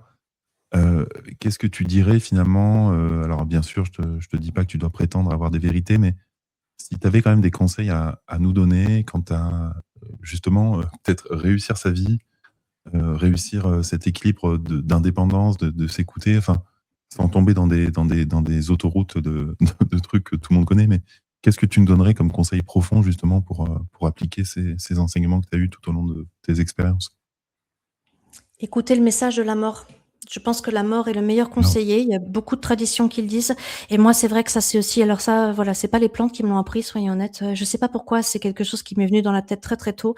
Et de dire, quand je serai sur mon lit de mort, quelle vie j'aurais voulu mener? Qu'est-ce qui me rendrait le plus fière, hein?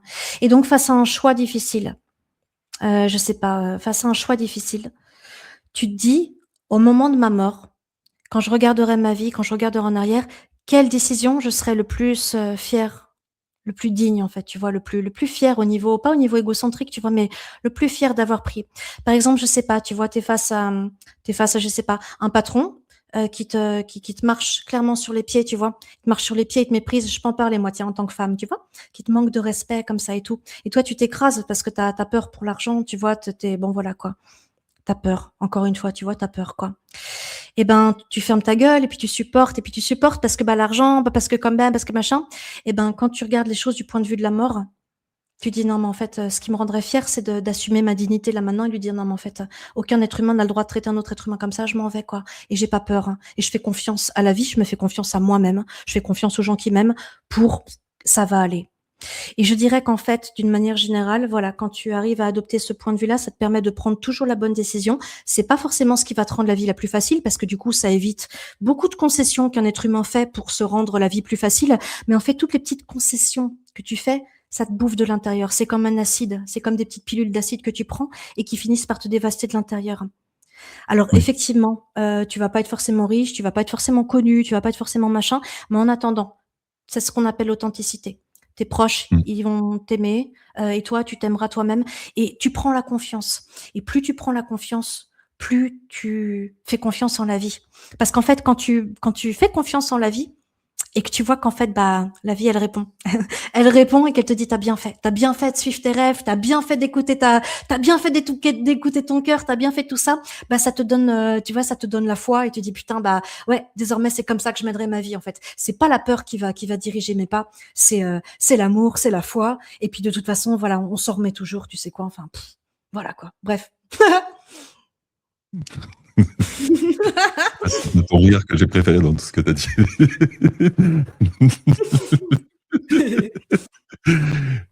C'est génial. Donc je rappelle, ton livre. Alors donc, il y a encore une fois, la double trilogie, de Borderline. Je sais pas comment on dit pour quand c'est 6, l'hexalogie peut-être, heu, qu'on peut trouver sur, ton site. Il y a tous tes liens en description. Il y a aussi, Rencontre avec le peyote, donc qui est un livre absolument magnifique. Il y a énormément en fait, il est très illustré, c'est vraiment un carnet de voyage, façon chronique Gonzo, voilà, comme tu le dis, et c'est, tel qu'on te voit parler, ben, tu parles, de la même manière dans le livre, c'est-à-dire que tu n'as pas ta langue dans ta poche et que tu n'hésites pas à être cru et avoir, des fois, des mots, en tout cas avec beaucoup de discernement vers toi-même, et tu tu t'épargnes pas des fois, hein. En tout cas, on sent que voilà, tu pas peur de te voir en vrai tu n'as pas de voile et de masque enfin, tu ne te berces pas d'illusions quant à toi-même. Et c'est vraiment beau, justement, cette manière où tu vas, voilà, des fois te tromper, des fois être dans la mauvaise direction, des fois faire ce qu'il faut pas. Et puis des fois, ça arrive, c'est magique. Et là, on se retrouve dans des moments que la vie nous apporte. Mmh. J'aime beaucoup aussi ton rapport à l'amour. Et j'ai envie de lire ce très court extrait où tu parles de l'amour. Et je trouvais ça absolument génial.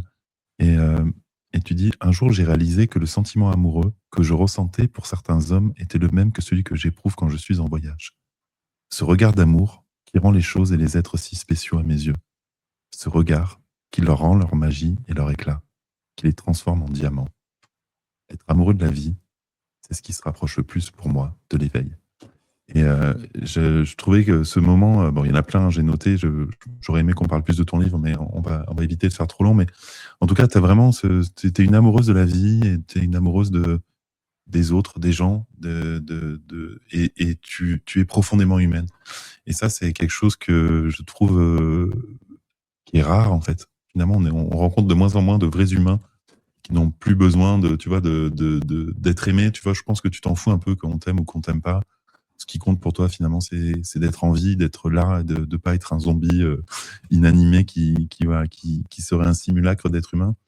Et je trouve ça génial de voir des gens en vie qui n'ont pas renoncé, qui n'ont pas renoncé à la beauté de l'amour, à la beauté de la vie, à l'autre, à l'humain, à voir le beau en chacun. Et bravo pour ça, parce que ça mérite d'être soutenu. C'est rare, en fait. Voilà, donc je tenais à te remercier pour ça. Et puis, je te laisse quand même conclure notre entretien. Voilà, si tu as des choses, des actualités, enfin, des choses que tu veux partager aussi. Non, bah, écoute, non, j'aimerais déjà te remercier toi avant toute chose parce qu'en fait, j'ai passé un super moment. T'as l'air d'être un mec génial, toi aussi. Bon, j'ai plus parlé que toi, évidemment, mais t'as l'air d'être un mec vraiment génial et c'était super, en fait, cette interview. J'ai pu m'exprimer sur plein de choses importantes pour moi. Donc, bah, voilà, merci énormément. Merci énormément. Avec plaisir. Euh, c'est cool. Pour l'actualité. Mais je sais pas, j'ai vu que tu avais mis le lien vers les consultations parce qu'effectivement, voilà, pour les gens qui veulent partir dans la jungle auprès des chipibos pour diéter une plante et la diéter d'une façon convenable, c'est-à-dire à la dure, mais à la fois en sécurité. Voilà, bah voilà, moi j'ai les adresses, donc je fais des consultations pour ça, pour les gens qui se destinent à partir dans la jungle. Puis je peux les conseiller aussi, les écouter, bon bref, tout ça quoi. Et voilà, et là je suis en train de terminer, du coup, pour la petite actualité, je suis en train de terminer mon livre qui est à peu près le même que celui que tu tiens entre les mains, mais sur le buffo, qui est l'expérience psychédélique la plus hardcore qu'on puisse connaître, puisque c'est comme une near-death experience, vraiment. Et voilà, je suis en train de le terminer. C'est très dur de parler de l'indicible, mais voilà, ça s'est passé au Mexique aussi, chez les Concacs, du coup, dans le désert du Sonora. Il y a plein de photos, tout ça et tout. Je suis en train de mettre le mot final dessus et je suis très contente. Et puis après, je repars au Pérou bientôt là pour 3 mois pour aller accompagner des gens diétés dans la jungle. Donc voilà, voilà, voilà. Je confirme, c'est l'expérience la plus violente de ma vie. Le buffo, j'ai cru que j'allais crever. Je le déconseille à tout le monde. C'est Moi, violent. j'ai fait ça je crois que c'était au Mexique aussi, hein. C'était au Mexique, mais enfin, c'était génial, mais c'est vraiment une expérience de mort imminente, hein. C'est extrême. C'est C'est tu extrême. vois que t'as pris un pet au casque. Enfin, t'es choqué quand Ouais, tu reviens. ouais, Waouh. Bref. ouais, c'est ça. Pour vous dire, la molécule, ça correspond à 5 doses d'ayahuasca en 20 minutes. C'est à peu près ça, je crois, Ah puis que ça, le truc. ça cogne directement en fait. Enfin non, c'est waouh. Non, waouh. Ouais, Donc non, pour ceux qui sont intéressés, bah voilà, le livre il va pas tarder ouais, à sortir et ça s'annonce ouais, rigolo, voilà. ouais, c'est ça. Merci beaucoup Zoé, merci encore une fois pour tout. Et ben, j'ai hâte que tu m'envoies ton prochain livre et puis on te Yes. réinvitera pour continuer. Je crois qu'il y a des messages dans ce sens. En tout cas, tu nous as fait beaucoup de bien sur Fréquence Humanité. Donc on te remercie pour Merci à ça tous. Cool. et on te souhaite tout le meilleur et à tout vite. Et merci encore les amis. Et puis vous avez tous les Merci liens Déjani. voilà, pour voir et rencontrer Zoé. Bonne soirée, à bientôt. Ciao.